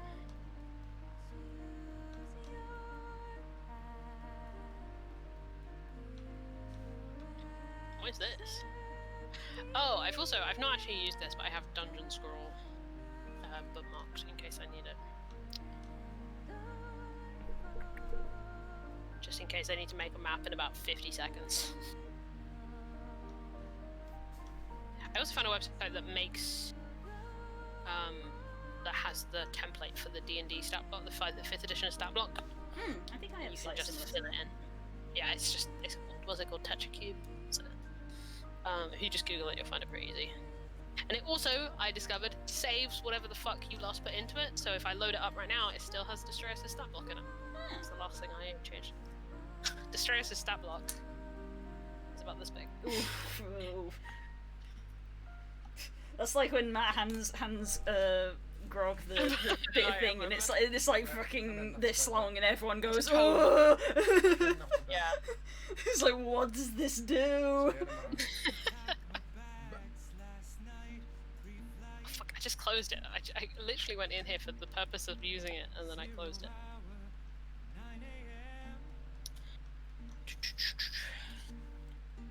Yep, sure.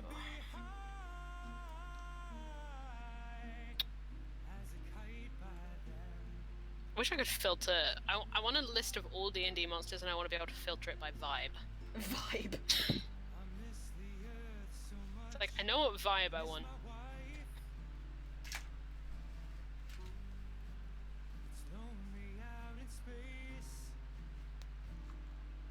Do I need to change what sources I have on here? I sure do. Because I have access to... Where are you?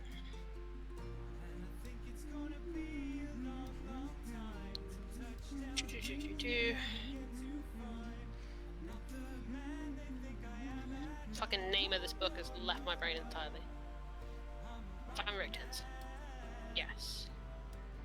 There we go.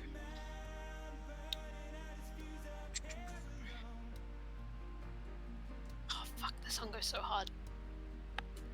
This boss fight's so fucking sad.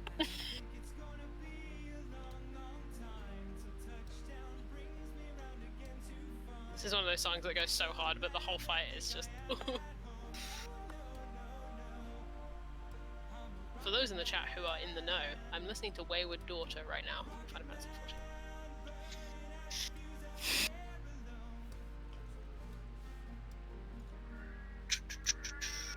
Oh, wow. What? Scream? Scream. Scream time. Scream time.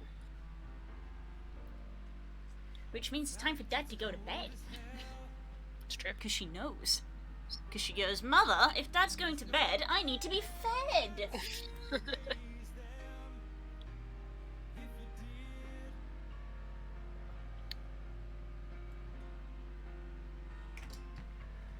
I have so many PDFs in here. I'm going direct to books. I haven't used this PDF in forever. Is there anything useful in here?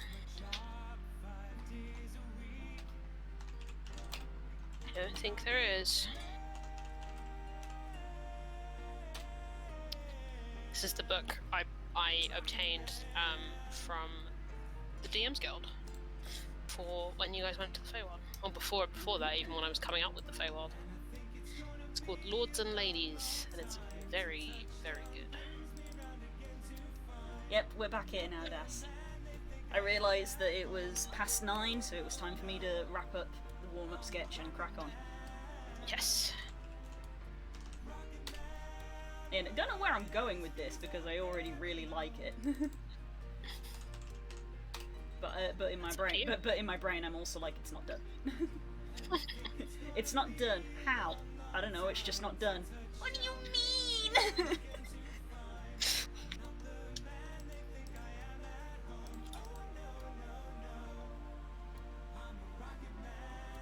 Does your brain want you to colour and shade the rest of it? Potentially, yeah, but I think it's also the fact that like there's meant to be a table at the front that just straight up doesn't exist. Yeah, that's also the truth. Technically the chair isn't done. I need to do touch-ups on Mara. There you go. You do know what you're doing. What the fuck are you talking about?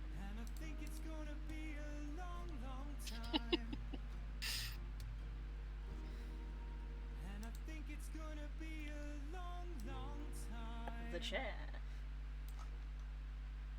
Pops, pop, pop, pops.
don't know. I guess this one part of this game really stuck in my brain because it's the kind of vibe I'm going for a second time.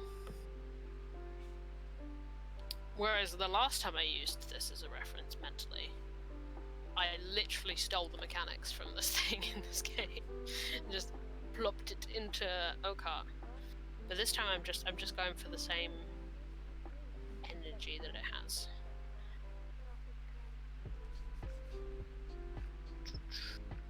Which is to say, if you do play the Sexy Brutal, completely fucked.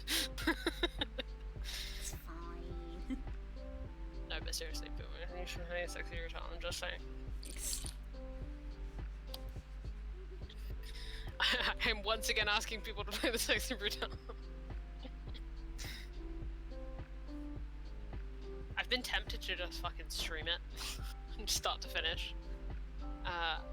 Just so that someone understands even vaguely what I'm on about, but I've played it so many times that I can kind of speedrun it. Which I feel like, because it's a puzzle game in places, takes some of the joy out of it. Like, I'd rather just never shut up about it until someone of you plays it.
Thank you for the pasta, Jack.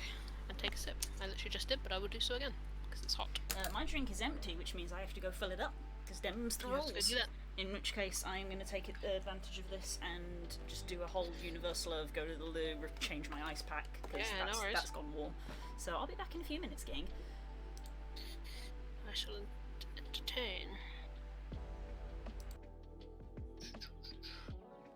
I say.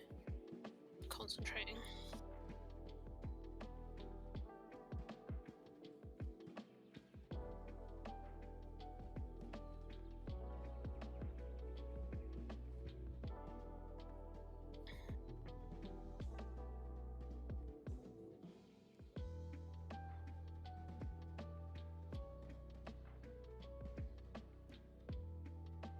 Jesus, High on High goes on so long.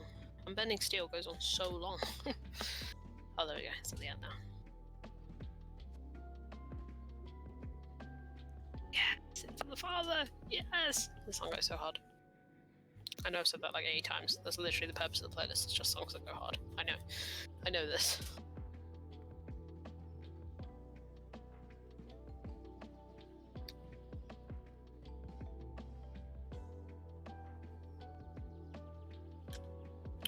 This is actually perfect because I nearly used this exact song for this when I was doing it last time.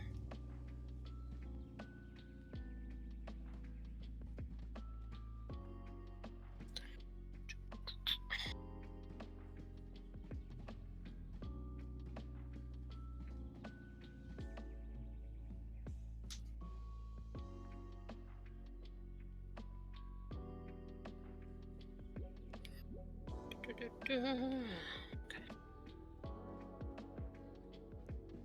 That's the end of that.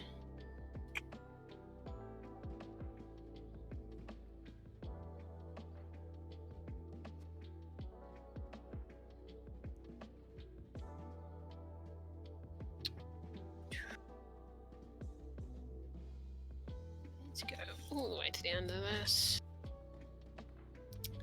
if my laptop doesn't crash and die in the process.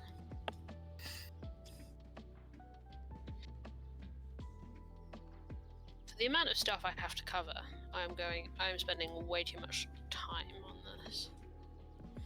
Gonna be honest.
Hello.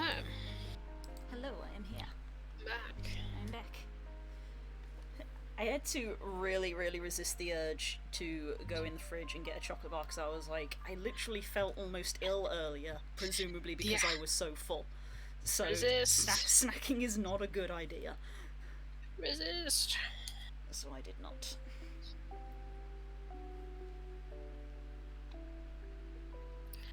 You ever want to do a thing real bad, and you're like, oh, but that's such a bad idea. I mean, yeah. Hello, Tala.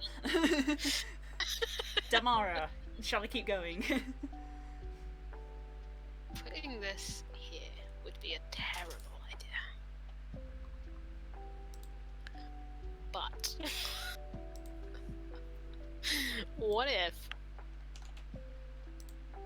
fuck it. I love these things. I'm doing it. Happening. I need like a 5th piece of paper.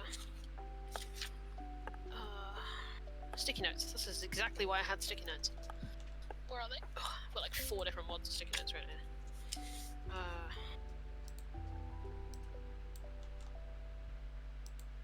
I feel like I've been writing down stuff to do with this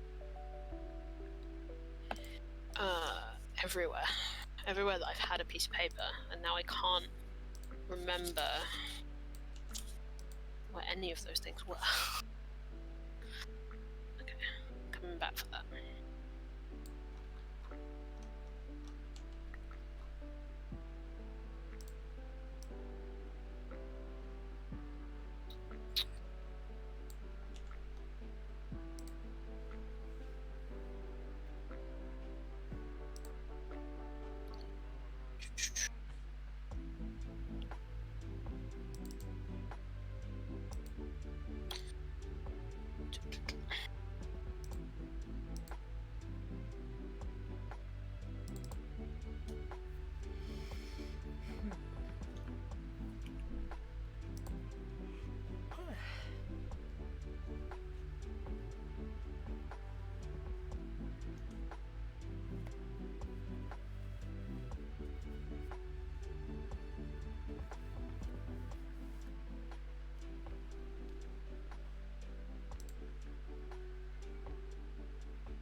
you go to bed if you're that concerned about it.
Stop calling us out, Das. What's happening? He's calling us out for the fact that we've been silent for like the last 10 minutes because we're both focusing. Oh, health check. Yep. Oh, it's a good thing that Discord has noise cancellation now, because that would have definitely come through the microphone. So would the noise my back just made.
4. Done. Took me about an hour, that's about right. Some of the parts are a lot less complicated than that though. That's good. I kind of want to cross it off on the board as I'm doing it. Yeah, that would be good. Be good for the brain because you can see them being ticked off.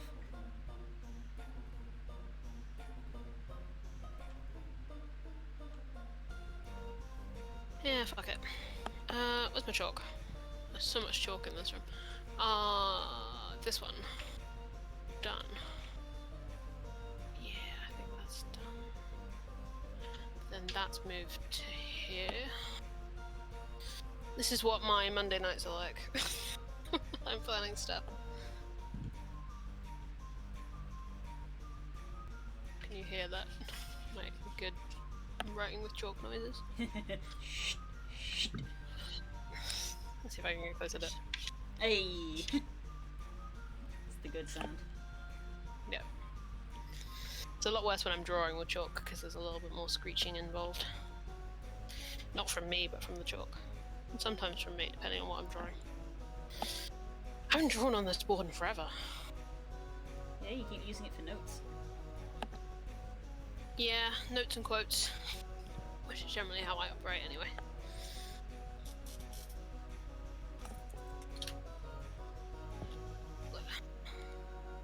I love hearing chalk a lot, but I hate the feeling of chalk. Interesting. People have very strong opinions about chalk. I've discovered I fucking love chalk. I love the sound of chalk. I love, like, working with it. Not had a lot of experience with it. I did learn that AJ also finds the texture of it just the worst. Because Upsetting? Yeah. when we went to Centre Parks, they tend to have enormous chalkboards in them. I assume partly as like something for the kids to play with, but also like the cleaning staff will sometimes write notes on there to be like, you know, we cleaned today, have a nice day, smiley face. Yeah. She utilised the chalkboard for the D&D session that she ran, because we basically ended up having a big voting about something. So she was like, "We're going to tally all the votes on here. Can someone else please? Yeah. Can someone else please write it?" And I was like, "What?" She says, "I can't stand chalk." Oh, interesting. I know a lot of people that really hate the sound, which I kind of get. Especially because obviously the like literally nails on a chalkboard is like the saying for it. Yeah, So, I mean, well, that's different. and sometimes you can accidentally make that noise when you're writing with chalk. And it's just like, I hated that.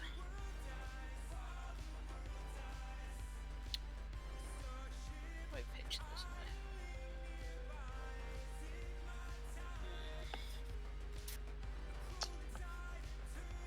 Go for this.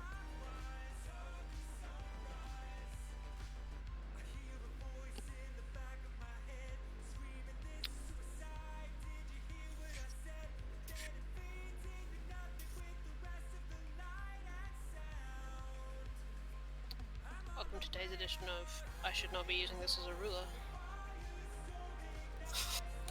I'm one of those people who doesn't actually own a ruler. I just reach for whatever the like straightest edged thing I have is. I do actually have a ruler on my desk at the moment.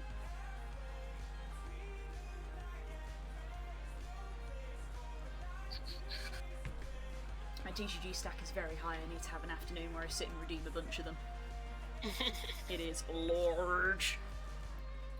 I have so many code cards that I gotta redeem.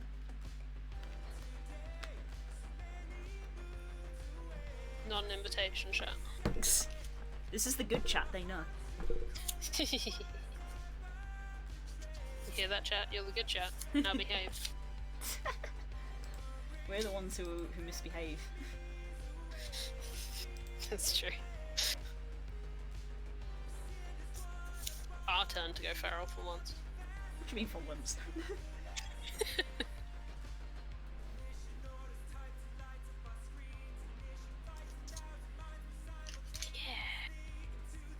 Yeah. When you get the good brain go. Yep, those were words. When the brain go right. Bringo brrr. Yeah. Like, you know what? This is cool. Good job, brain. You did something fucking useful for once. Yes, you are the good chap. Good chat. Pats. Head pats for good chat.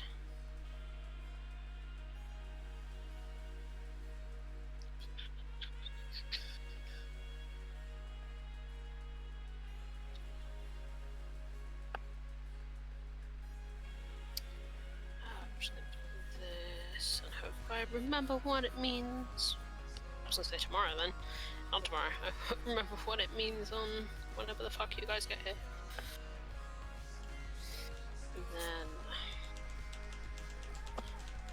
And now this. Even with my layers labelled, I'm still drawing on the wrong layer.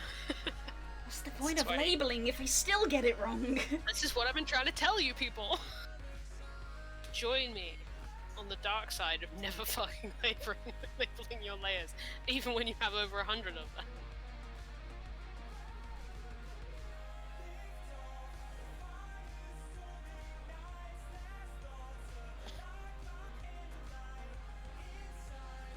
How would this like functionally work?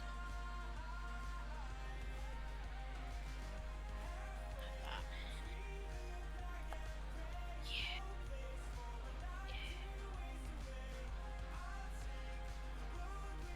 Because then that. Oh, I'm a fucking genius. I'm the smartest person. I am a god amongst people, and then 2 minutes later, oh, I'm a fucking idiot. The duality.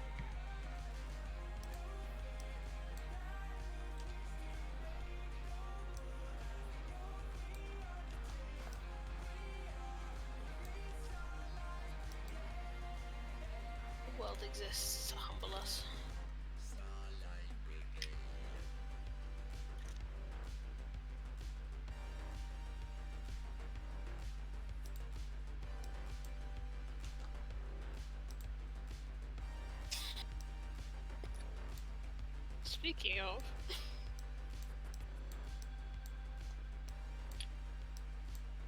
Speaking of, being a fucking idiot, Oh no.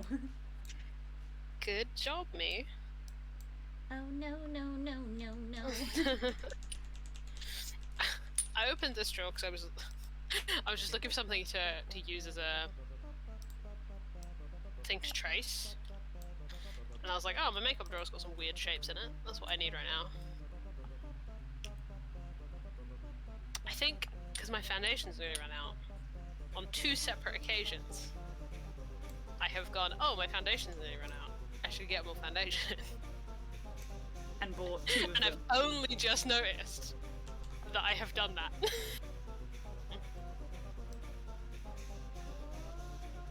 And they were next to each other. So on some level, I perceived that I had done this, but I just didn't register it until right now.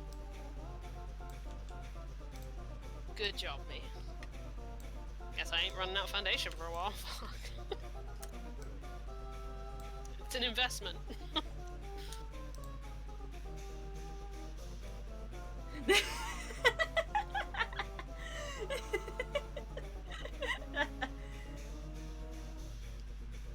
Yes. I hope they didn't like this table. Said it once again. or the tablecloth. Tablecloth, or the plate. Yeah, plate's gone. Do you know what one of my favourite parts about this scene that we haven't talked about? Is when Tala just pushed all the stuff off the table. Because it's such like a... It's so petty. Yeah, it's petty, but it's also like... This is also like... The first time she's like, okay, do I have agency in this dream this time? That was the point. That was the point. And because... her first instinct is, I'm just gonna push all the shit off this table. So like a child. She's Yeah, just that like... was kind of the point. It was literally basically from Tala's perspective, because you may not know this, Das, but basically every time she has a dream, it seems that she is able to do more.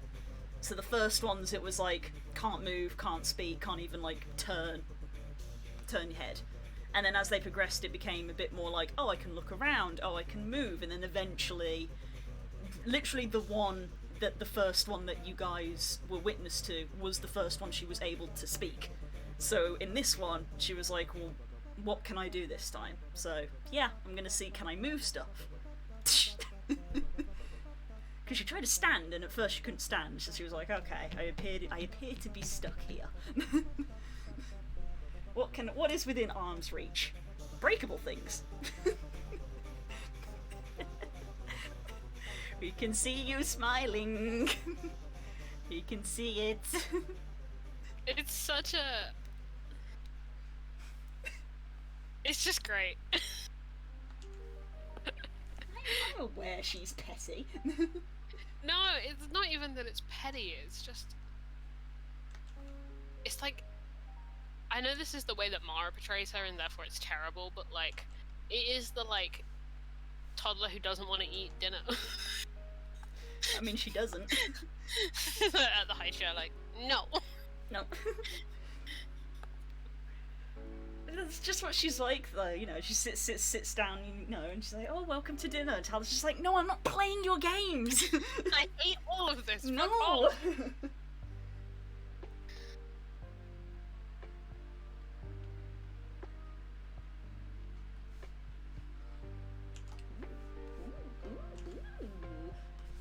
It's a lot of sounds. Ooh. Sounds.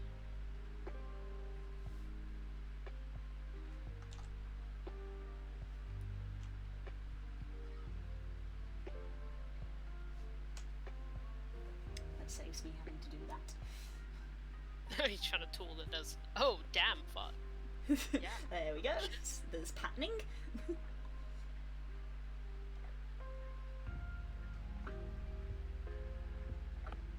Yeah, fuck it, go off.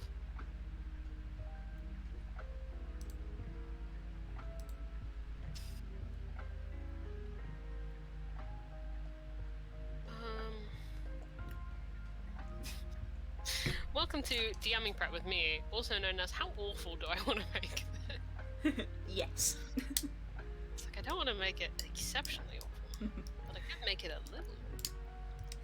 I'm sorry, Des, but there's no immediate fix for what is happening to Tala. As much as in D&D, I think a lot of us, certainly me, am sometimes prone to the I rolled the dice, why did the thing not happen? It's because people don't get fixed in 5 seconds. Yeah, you get it, you get it. It's gonna be gradual, and as I said with Curls last night, I'm literally repeating what we spoke about last night. The problem with Tala at the moment that the group will have to deal with is that while you are simultaneously trying to make her better, Mara is literally there on the other hand making her worse at the same time. So it's an uphill struggle to maintain and keep equilibrium, and now it's like it's pushing forward. Before anything culminates. I know you keep saying it, I'm aware. I cannot stop the passage of time. I mean, you can. There are ways. Not that I personally have access to.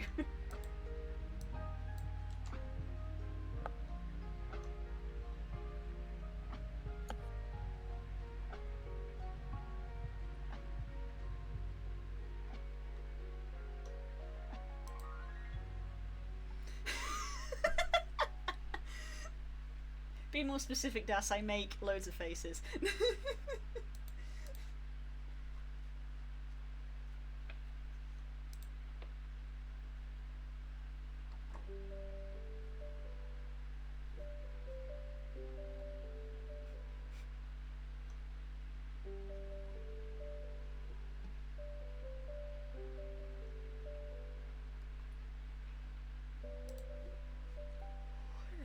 That one was speed round. I like the way I'm presenting this to myself. Okay, I think before I go on to side B, whatever that means, drink because I haven't yet. Yes, you should. Nice. You should go have a. So I'm gonna run to the loo, get another drink. Yep. And Which is back. Yeah, which is a good reminder for chat. Which is yes, we promote posture and staying hydrated, but also you should stretch your legs every now and then. Yep. Take breaks. Which is generally tied in, I think, with having a drink. If you Yes, if you I'll be drink right. if you drink enough, you'll go to the loo. Quick, she's gone. We can plot.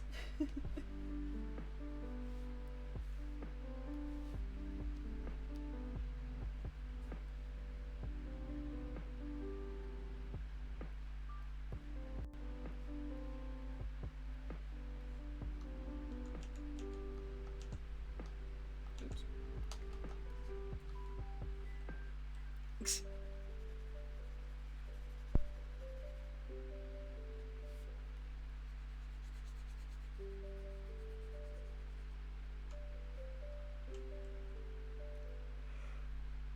Fair enough. Take this opportunity, friend, and go make your lunch.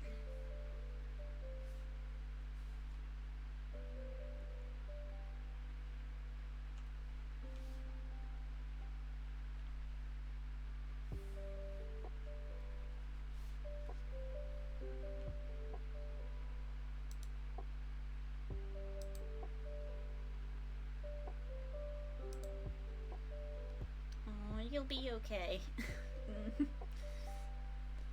Highly relatable. But you'll be okay.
There's something about you, baby, so right. I wouldn't be here without you, baby, tonight. Wow, I got through my water very quickly.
tonight.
Not fully flush is because I have an ice pack behind me to try and cool down. But I'm as flush as I can be with an ice pack behind me.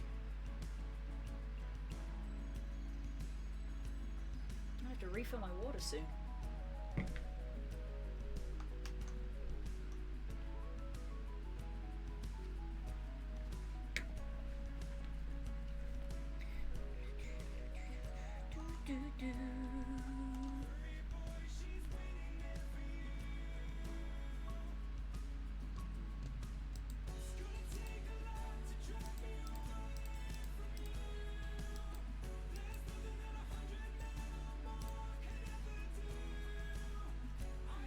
the rains down in Africa.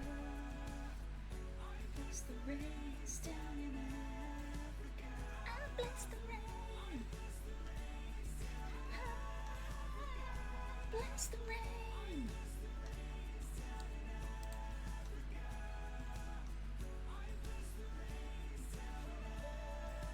Gonna take some time.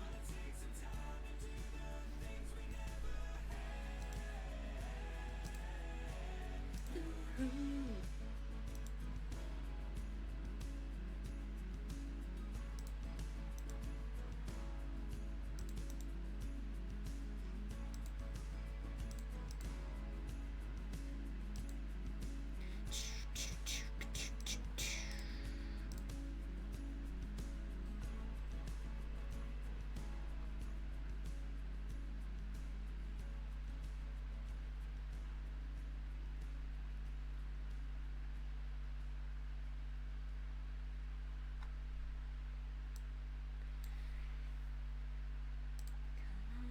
The water's fine.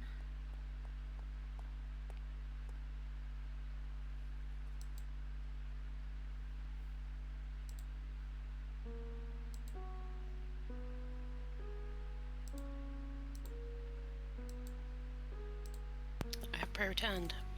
Ooh, hello. Hello.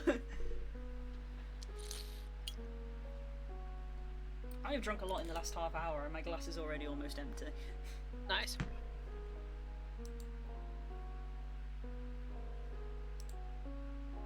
Just went and stood outside for a moment. That was lovely.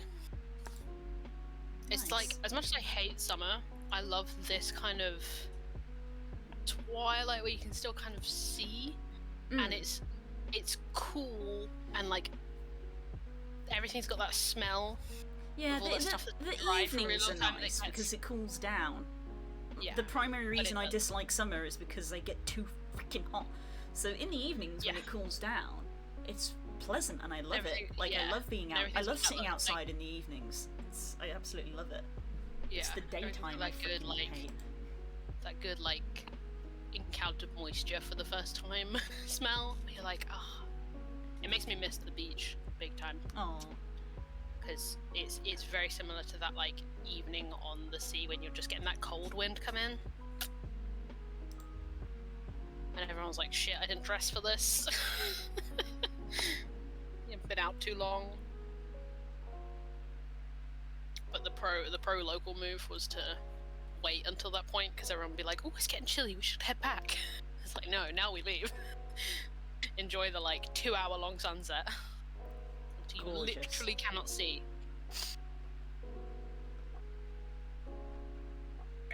I miss it. Have to get the train down. It'd be nice to see people too. Let's be honest. What was I doing? What reference was I on? B1. I can't help you there. There it is.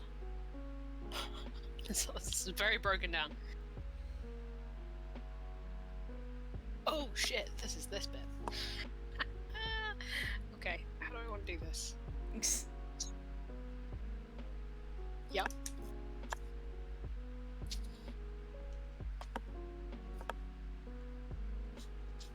So it would be that into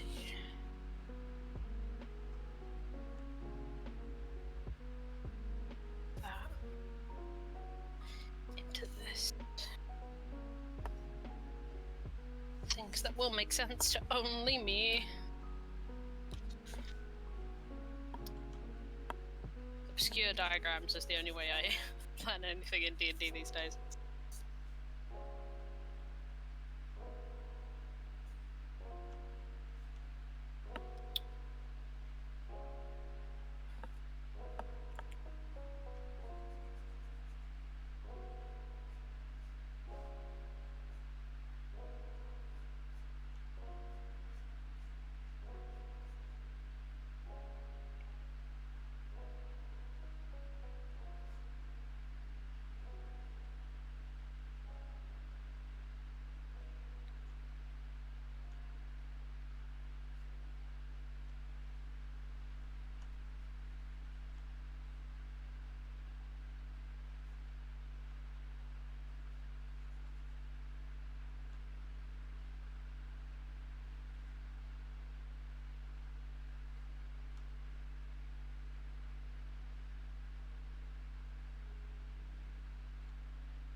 Calm down, Sidergu. What is happening? I think it's time he met the good king. Oh, it is. It is the time for the good king. It's time for him to meet the good king.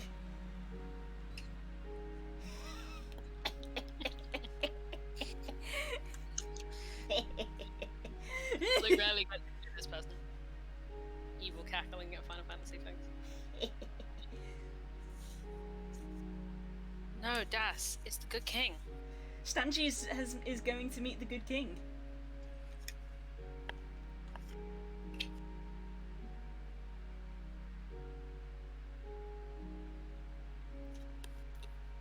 What do you decree? What do you decree?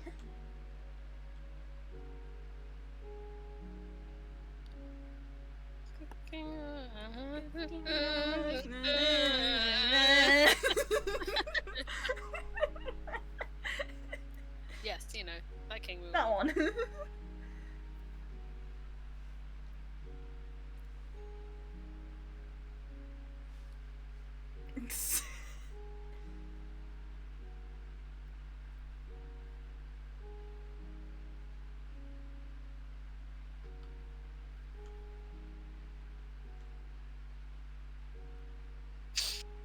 We joke about what being cursed with knowledge in Final Fantasy really means, but being cursed with knowledge in Final Fantasy is knowing that Good King Moogle is like important in the grand scheme of everything. Technically, you are correct. Yeah,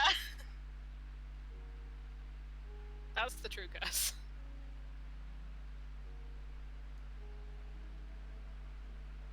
He goes to the Feywild and my world and Good King Moogle That's like, I would fucking lose it. The true benefit of Okar not being streamed is Kels can use whatever music she wants without fear of copyright And strikes. I do! Copyright My god, strikes. do I ever. I know you do. Yeah, I generally only use video game music anyway, but yeah. Yes, but as we learned, some video games That are doesn't still matter. particular about that, especially Final Fantasy. Hmm? Because in their terms of service, it literally says you can only listen to our music if you are playing our game at the same time. I.e., yeah. So even if you're playing another Final Fantasy or another Square Enix game, if you play Final Fantasy 14, not allowed. Not allowed. Not allowed. They're very particular with their music rights. Oh yes, Square Enix are. Soundtrack envy. Yeah, which is also good because I love playing with music in Okart. Yeah. It's a dimension of the game that doesn't really matter to anyone apart from me, but the occasional moments where it really works. I remember like when I started describing the dream sequence from last session and I put the piece of music on and I saw Das's face go, oh shit. That's in my brain.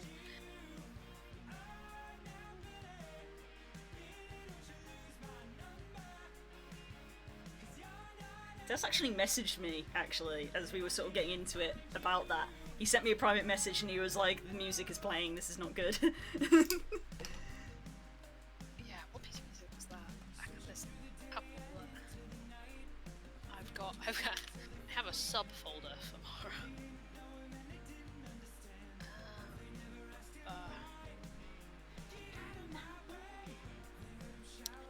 I remember it's it's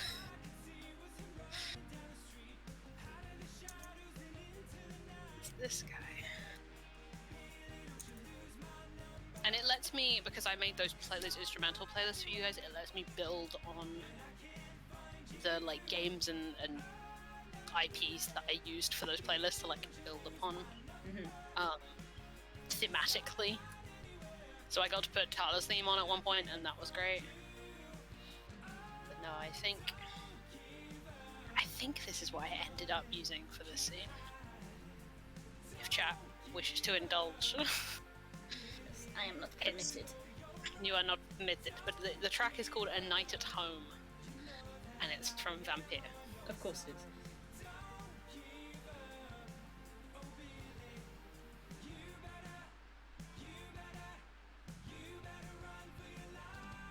I like it because it has a little. It's got the violin's the main thing, but it's got like that heartbeat in it, and it's got like a little bit of like an electric-y, but it sounds like lightning to me in it.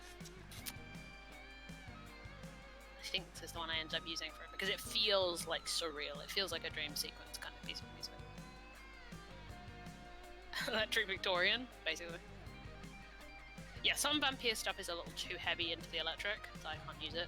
It's the same with there's a lot of Final Fantasy stuff I want to use, but it has like a bit of that like MIDI track. It sounds a little too sci-fi in places.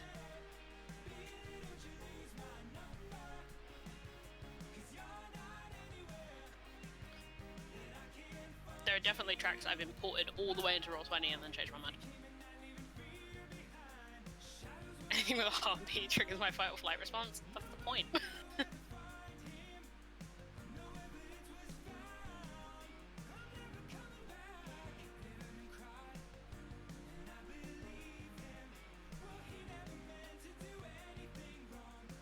It just feels cerebral is the word I'm looking for. It's a very cerebral piece of music.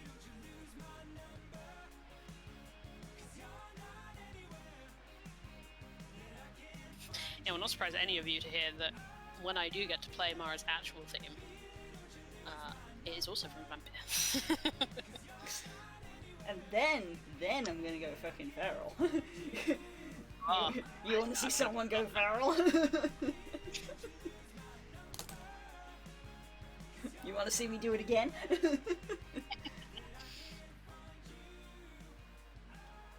Although, I've been listening to this today, and I'm not entirely unconvinced it isn't the one I ended up using for Narissa, in which case that would be very funny.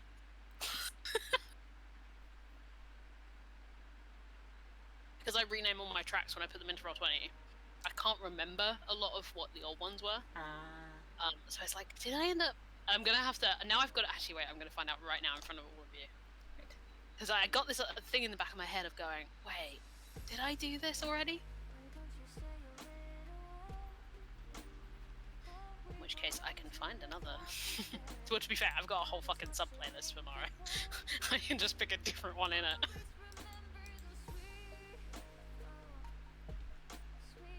I still remember the moment I hear her in a fight. Well, the thing is I still have Narissa's theme song in here. I still have all the family's music, because I like to reprise them at key moments. I'm afraid I'm gonna have to make you disappear, lady, because I need to see the chair. If only it went that easy. If only, yeah. If only. Lady, I'm sorry, you gotta disappear. I'm really need to focus on this chair. Could you imagine?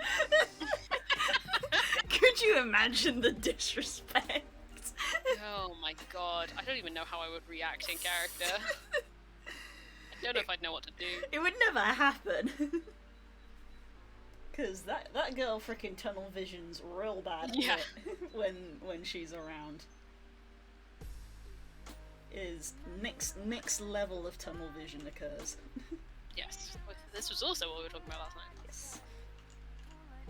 If one of us ever learned Banish. Do any of us learn Banishment? I think Hurry might. Harry might learn it. I think potentially as both druid or clerics, I think they both get them. Okay. Import tracks. It's just an endless chain of like things that you think would make people better just made her worse. Of like, how about you just go sit in the angry corner for a minute? Or now I'm angrier. That was thing still playing.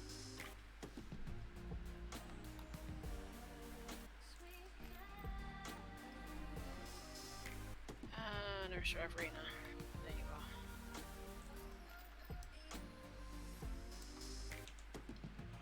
Oh, I did. The more I'm thinking about it, the more I'm like, yeah, I definitely did. Play it, please.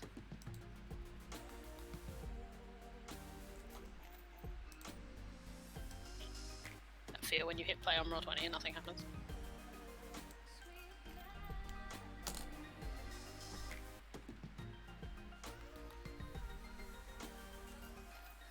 I changed my mind at the last minute. Yeah, no. Different piece of music. Different piece of music. I think this was definitely in the running, though. Or did I end up using it for...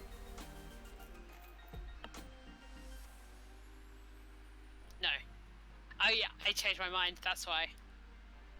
Because I ended up... Because I think Nerissa's is from... either somewhere else in Vampire or it's from Assassin's Creed. I feel like Nerissa's is from... Oh no, this is Vampire. And then I think this might have also been Distreus's, but then I made it Darkest Dungeon music. Because I wanted it to be separate. But equally stressful.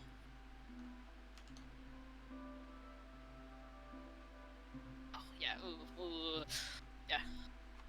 That has an unfortunate side effect of also activating my Firefly response, because I played a lot of Darkest Dungeon in my life. The cringe. I do want to play some Darkest Dungeon. Every time I open Darkest Dungeon, I'm like, fuck, I'm at the point where I have to actually assault the Darkest Dungeon. I'm like, do I just want to put all these characters through a blender?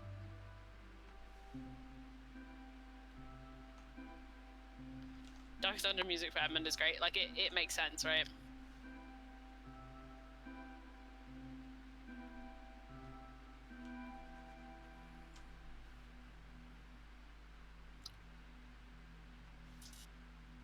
He's also, like, not insignificantly, like thinking of, like, the leper from Darkest Dungeon.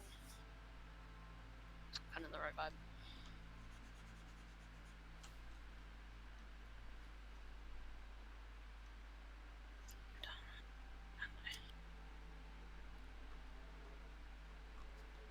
Yeah, I think the reason why I thought I'd use this already is because I've just been listening to it so much.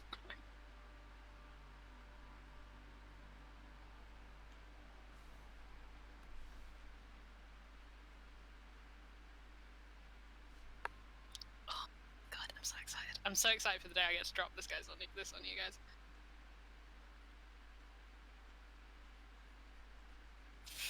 Yeah. Yep.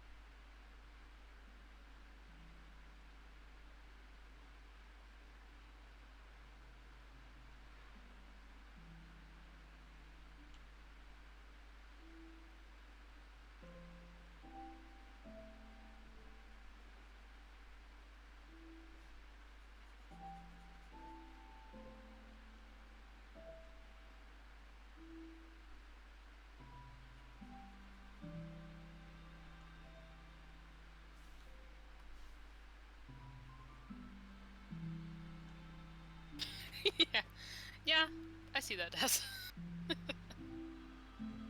Also same, but yes.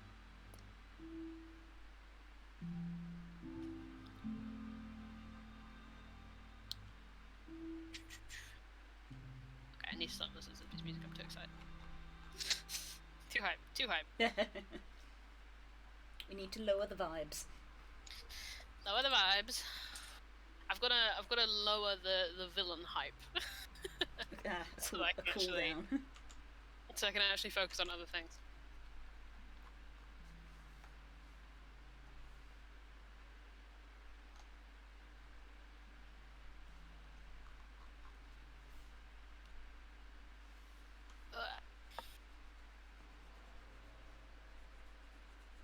Right, time to go back to this madness.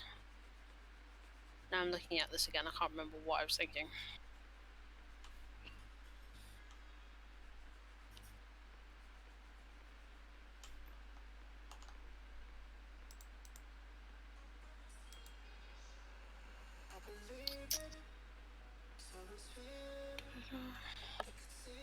Yes, right. These are...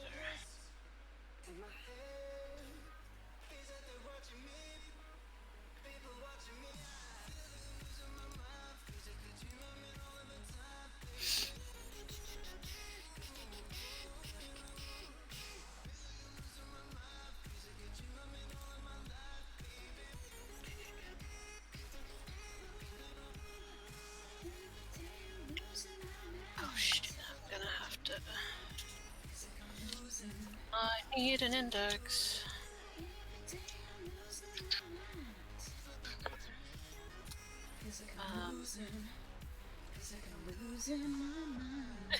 Please, Ryman. Mystery skulls. I've been listening to a lot of Mystery Skulls recently, actually.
Oh, wait, shit.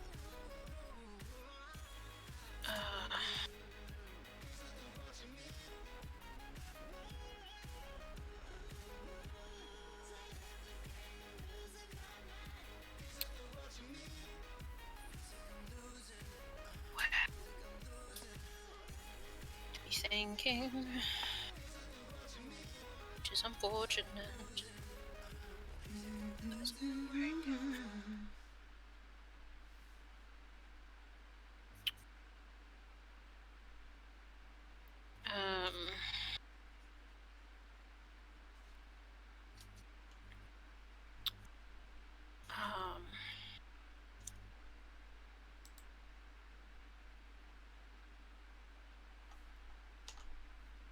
I'm gonna go top up my water real quick. Even though No we're probably gonna finish in half an hour, but still, I'd rather not have an empty glass. Oh yeah.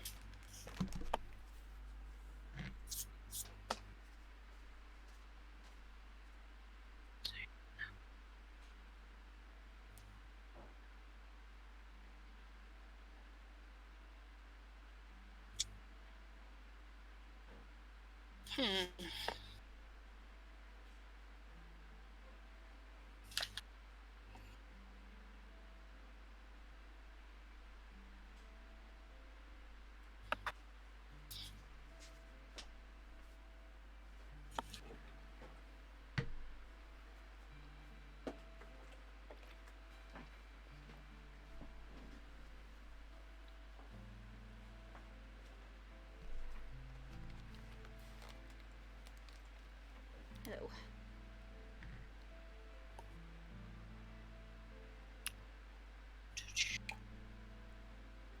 So this is.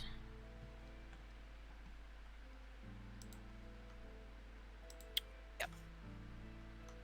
And then I need to write down.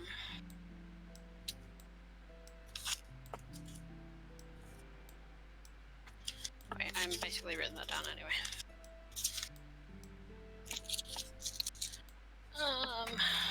And then it will be.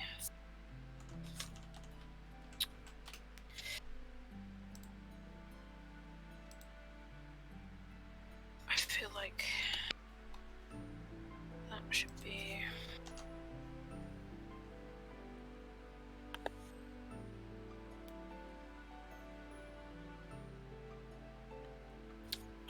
Yeah. Ooh, this is a fun one.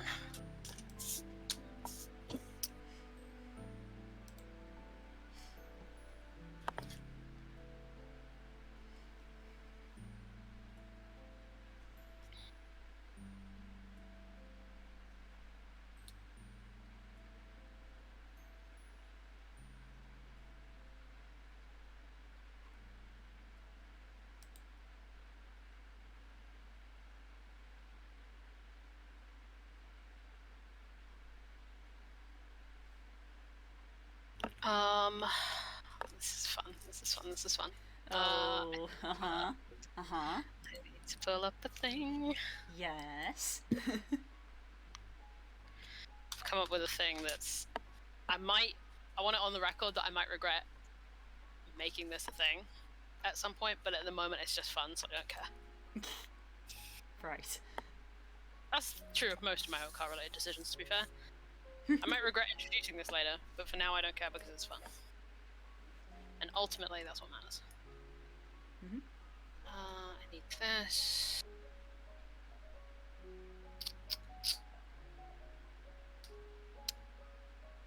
Have you got dice on you, though? Yes. Okay. Do you mind rolling some dice for me for a little while?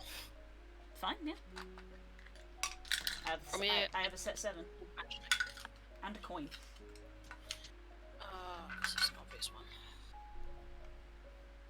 Can you roll me a d4? 1. Roll me another d4. Oh, really? Okay. 3.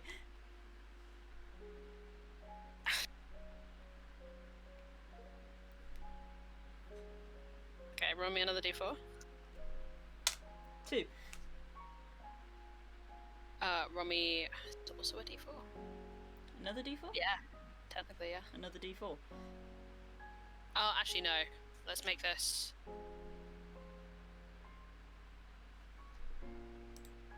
d6. A d6. 2.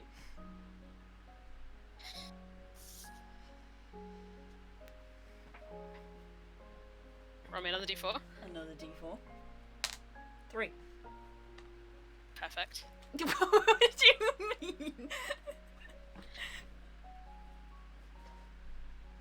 Roll me a d6. A d6, okay. The number 4 hasn't come up yet, Des, so shush. 5.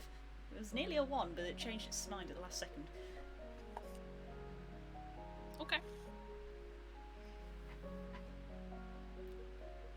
You are Uh-huh. the luckiest fucking people on it. Carry on. You might find out what that means. Uh-huh. And if you do, I'm probably gonna regret it.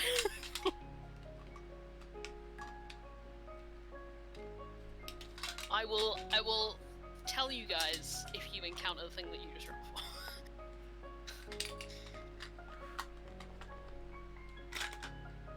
Put that back. There we go.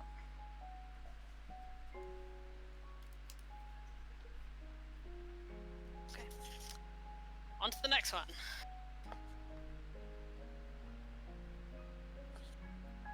Last bit. Arguably the bit I was most excited about doing.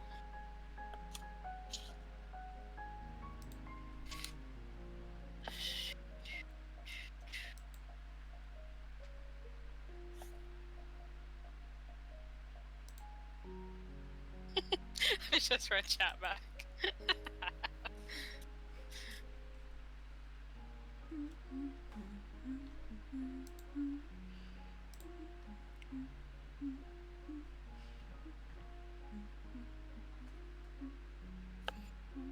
Sorry, Das, I wasn't looking at chat. I was looking at about 4 different tables.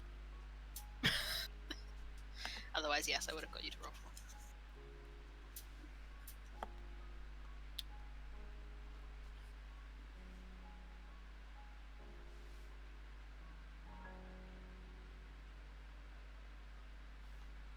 I would recommend DMs in chat. Just randomly get your players to roll for shit that you're trying to make your mind up about. Hello. Good, it's a good play. It's a good play. Hello, do you wish to come on I the often do chair? it for those who show up to Oakart early and I'm trying to make up last minute things. I often get them to make decisions for me. Kate has often been the victim of this. Are you coming or what? You can't just sit down there. I might end up kicking you if you do.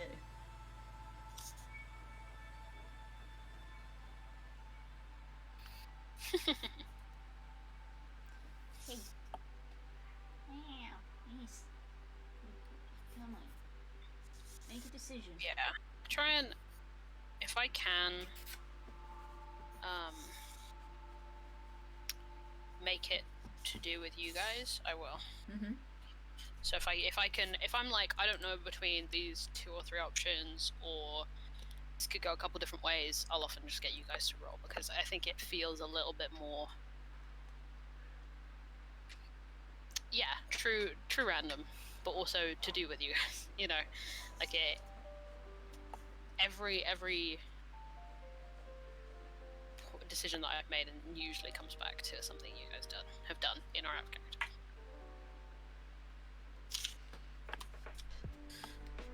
Because even if it's stuff that's outside of your character's control, it means you guys get on, whether or not you're really aware of it, a say it. Oh, come on.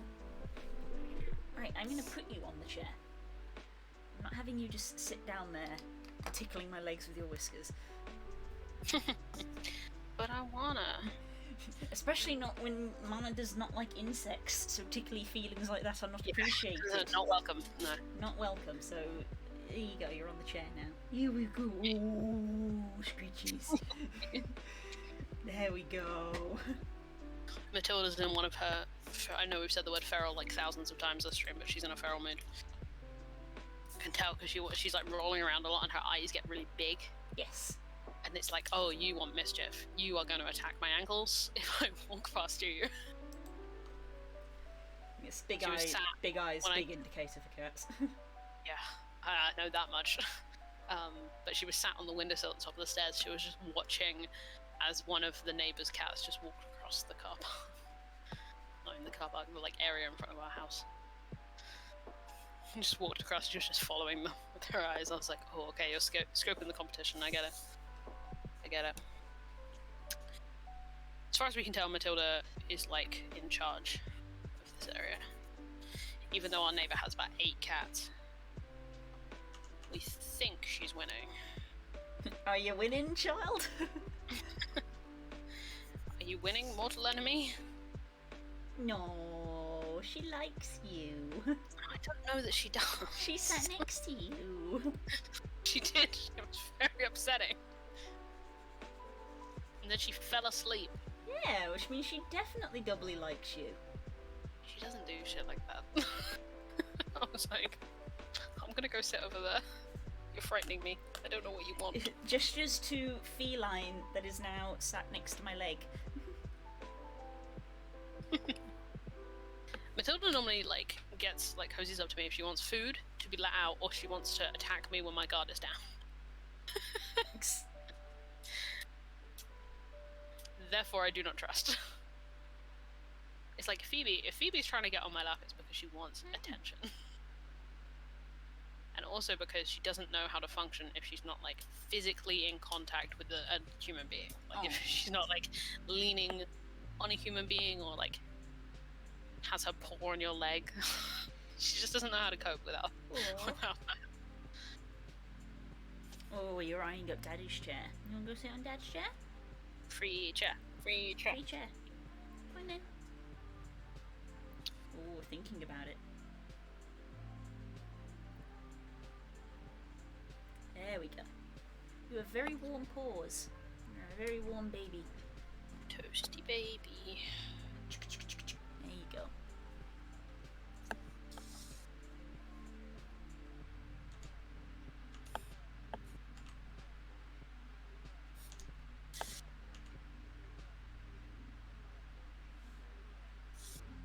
This bobs. I can't remember what dungeon this is from, but it bobs really hard. If I look at the name of it, will I remember? No, I don't. What mansion is it from? Oh, it's from Before the Fall.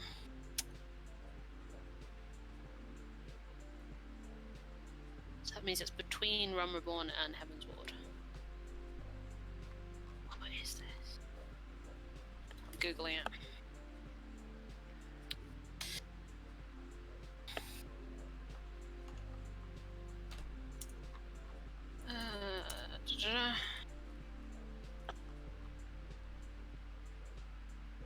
It's from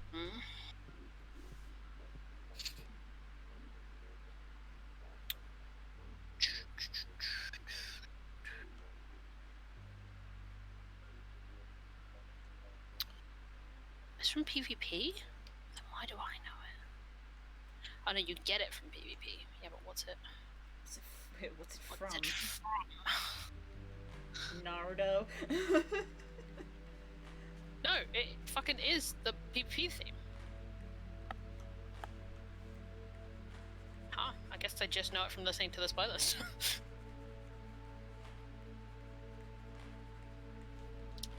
It's also, apparently, Lancer ability. Dragoon ability. Blood for blood. Oh. Yeah. It's also a quest. They just like this name, huh? Oh, I remember this quest. Yeah. Yep. God, that's a throwback. I haven't thought about that quest in a very long time.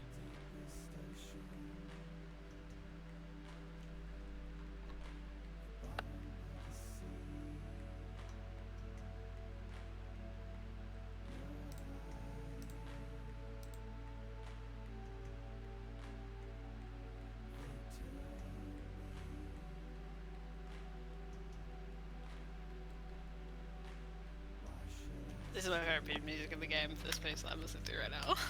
I need to do this chain.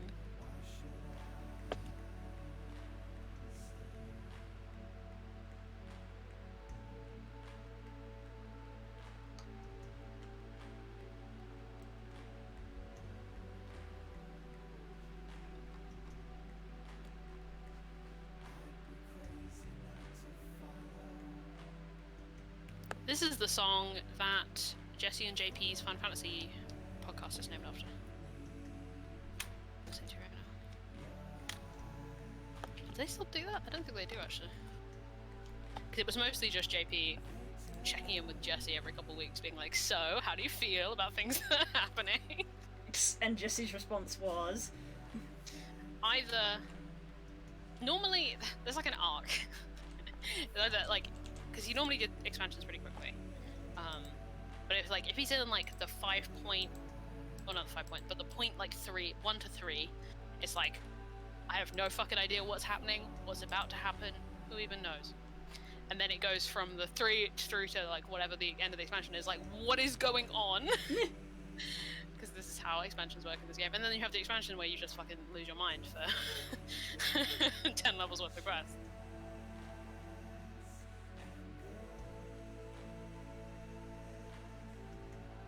It's interesting because I got to watch JP be ominous in the kind of way that I'm ominous with all of you guys about things, to menacing Jesse. And I watched them watch the Endwalker reaction trailer together. So like now they're at the same point, and it's so interesting because we're all gonna get to that point probably.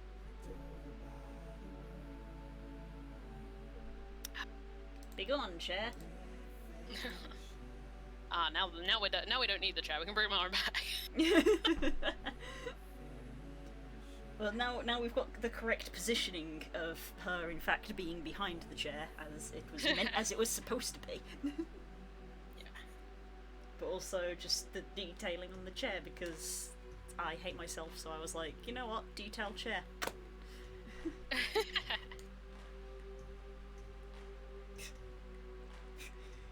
What are you most proud of in this drawing? The fucking chair. Chair. Have you seen this shit? Forward, backward. Oh god, this looks so good. This isn't even from like the main story. This is a fucking side plot. It's like the best song in the game. Next to maybe the Shadowbringers theme and the Endwalker theme.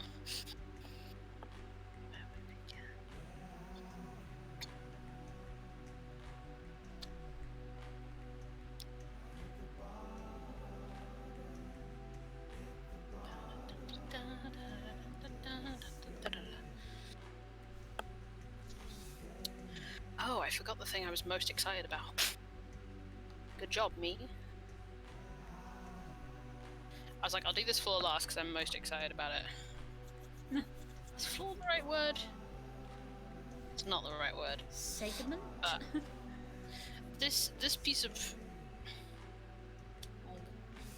whatever the fuck this is that I'm doing. Somewhere between world building, map building, planning. It's somewhere in that space. I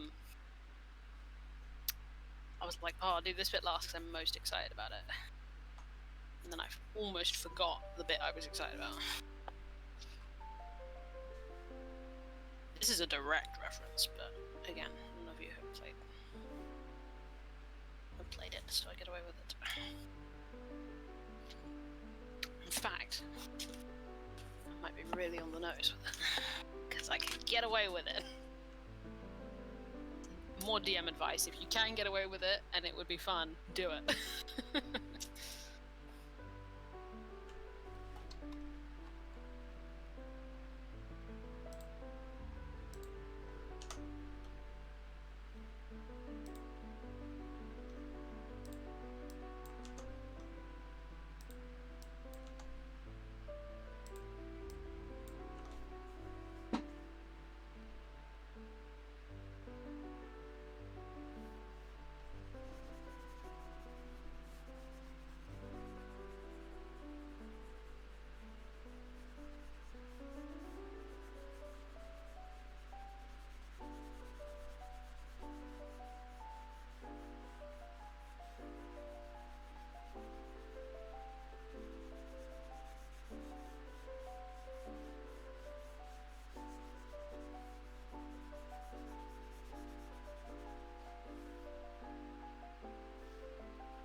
What's this? Is this a background? It's a shadow. That's what the background was in this scene, if you don't remember. Fair. I literally described it as like paint, like blur, like smudges of paint. It's like vague suggestions of things, but mostly just like blotches of color.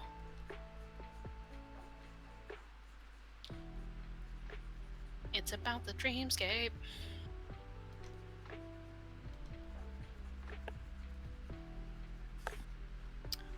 Okay, well now I've made that executive decision, I actually have to follow through.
health check. A health check.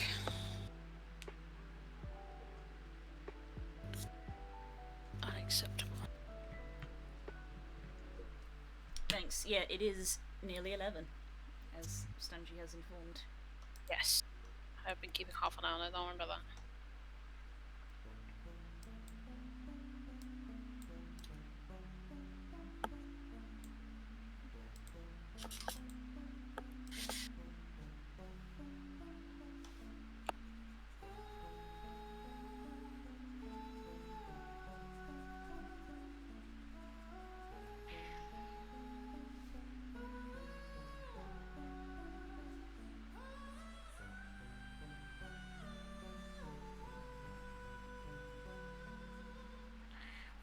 What? What is the matter, child?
Right, Das? It's literally the same for me, because I tab in and out. Ew.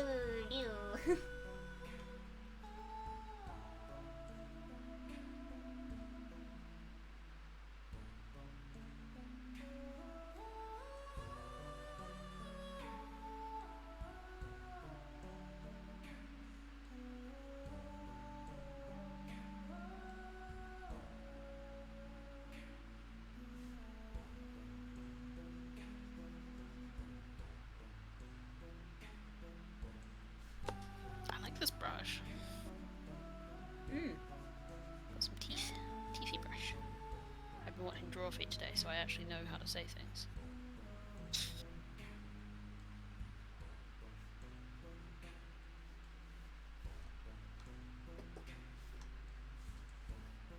I should probably be using a flat brush so that I have just a flat fill, and then I can opacity lock it. That would be sensible.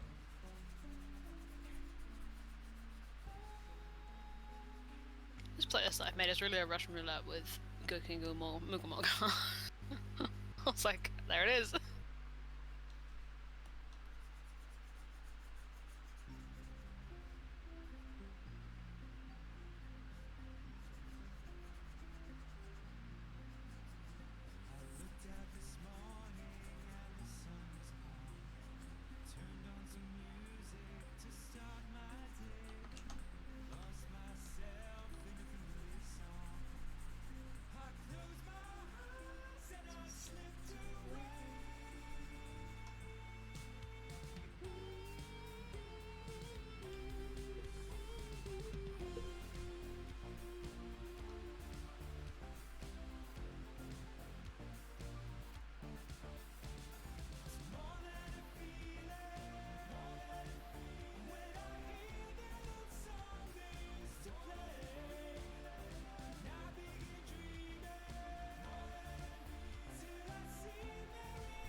Blue, I'm at a point where I can stop. Fair enough.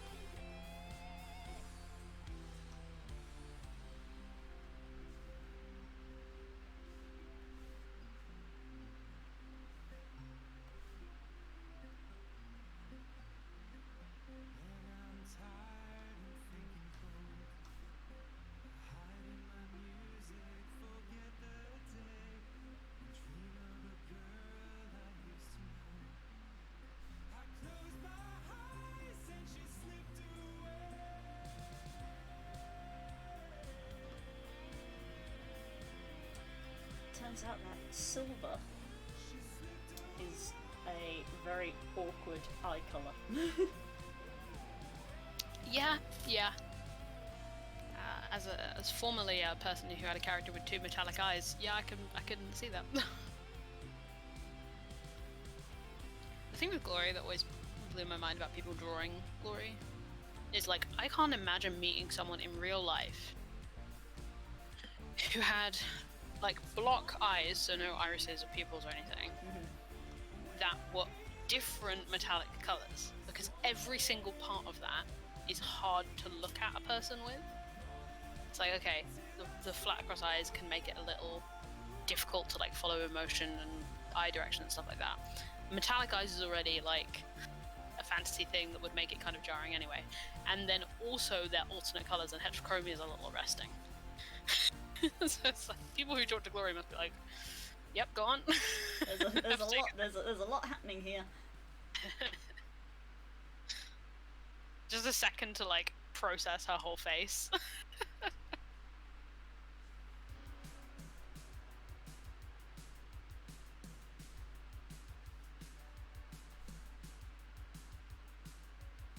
Same desk. That's also what we were talking about last night. Take a shot every time. Yeah. Ooh.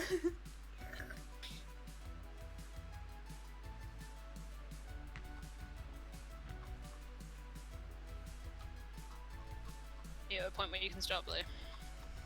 I suppose. Oh, this happens every week. You want to keep going, I know. But hopefully that momentum will carry you through to when you open it next week and are like, I hope so. That's Yeah, I know that's what half the problem with it being a week apart, because it is genuinely the case of like, by the time I go to sleep and wake up, it's like, oh, I can continue this the next day. No, I could not. This was literally the problem we faced and why we started doing Art Stream. It was like, momentum. yeah, it was could not force self to produce art, so we were like, let's just do a weekly thing and make ourselves do it. You have to. And now it's become habit. Yep. And it's better because stuff is actually being produced. Yeah. I've got to get better at actually writing. I'm writing significantly on these streams, but it is something where there was nothing. So you sneakily thrown in that block colour. This is the last Block colours are really quick and I can cheekily throw them in. Come on, leave the rest. Leave the rest, because otherwise you won't want to do it when you open it next week. Fine, I'm throwing the pen down. End the stream. Okay, we're in the stream. Yep, I do have work tomorrow, so yes, okay. The pen is back inside its fabric holder. There we go. Guys, wait. Okay. 10 minutes after we finish the stream, she'll be like... she'll be still. Shh! Stop giving me away! You're supposed to be on my side! I'm snitching on you. Shh. Right. No stupid Good night, chat. Good night, gang. We'll catch you See you tomorrow guys for tomorrow. D&D. D&D. D&D. Bye! Bye! Bye.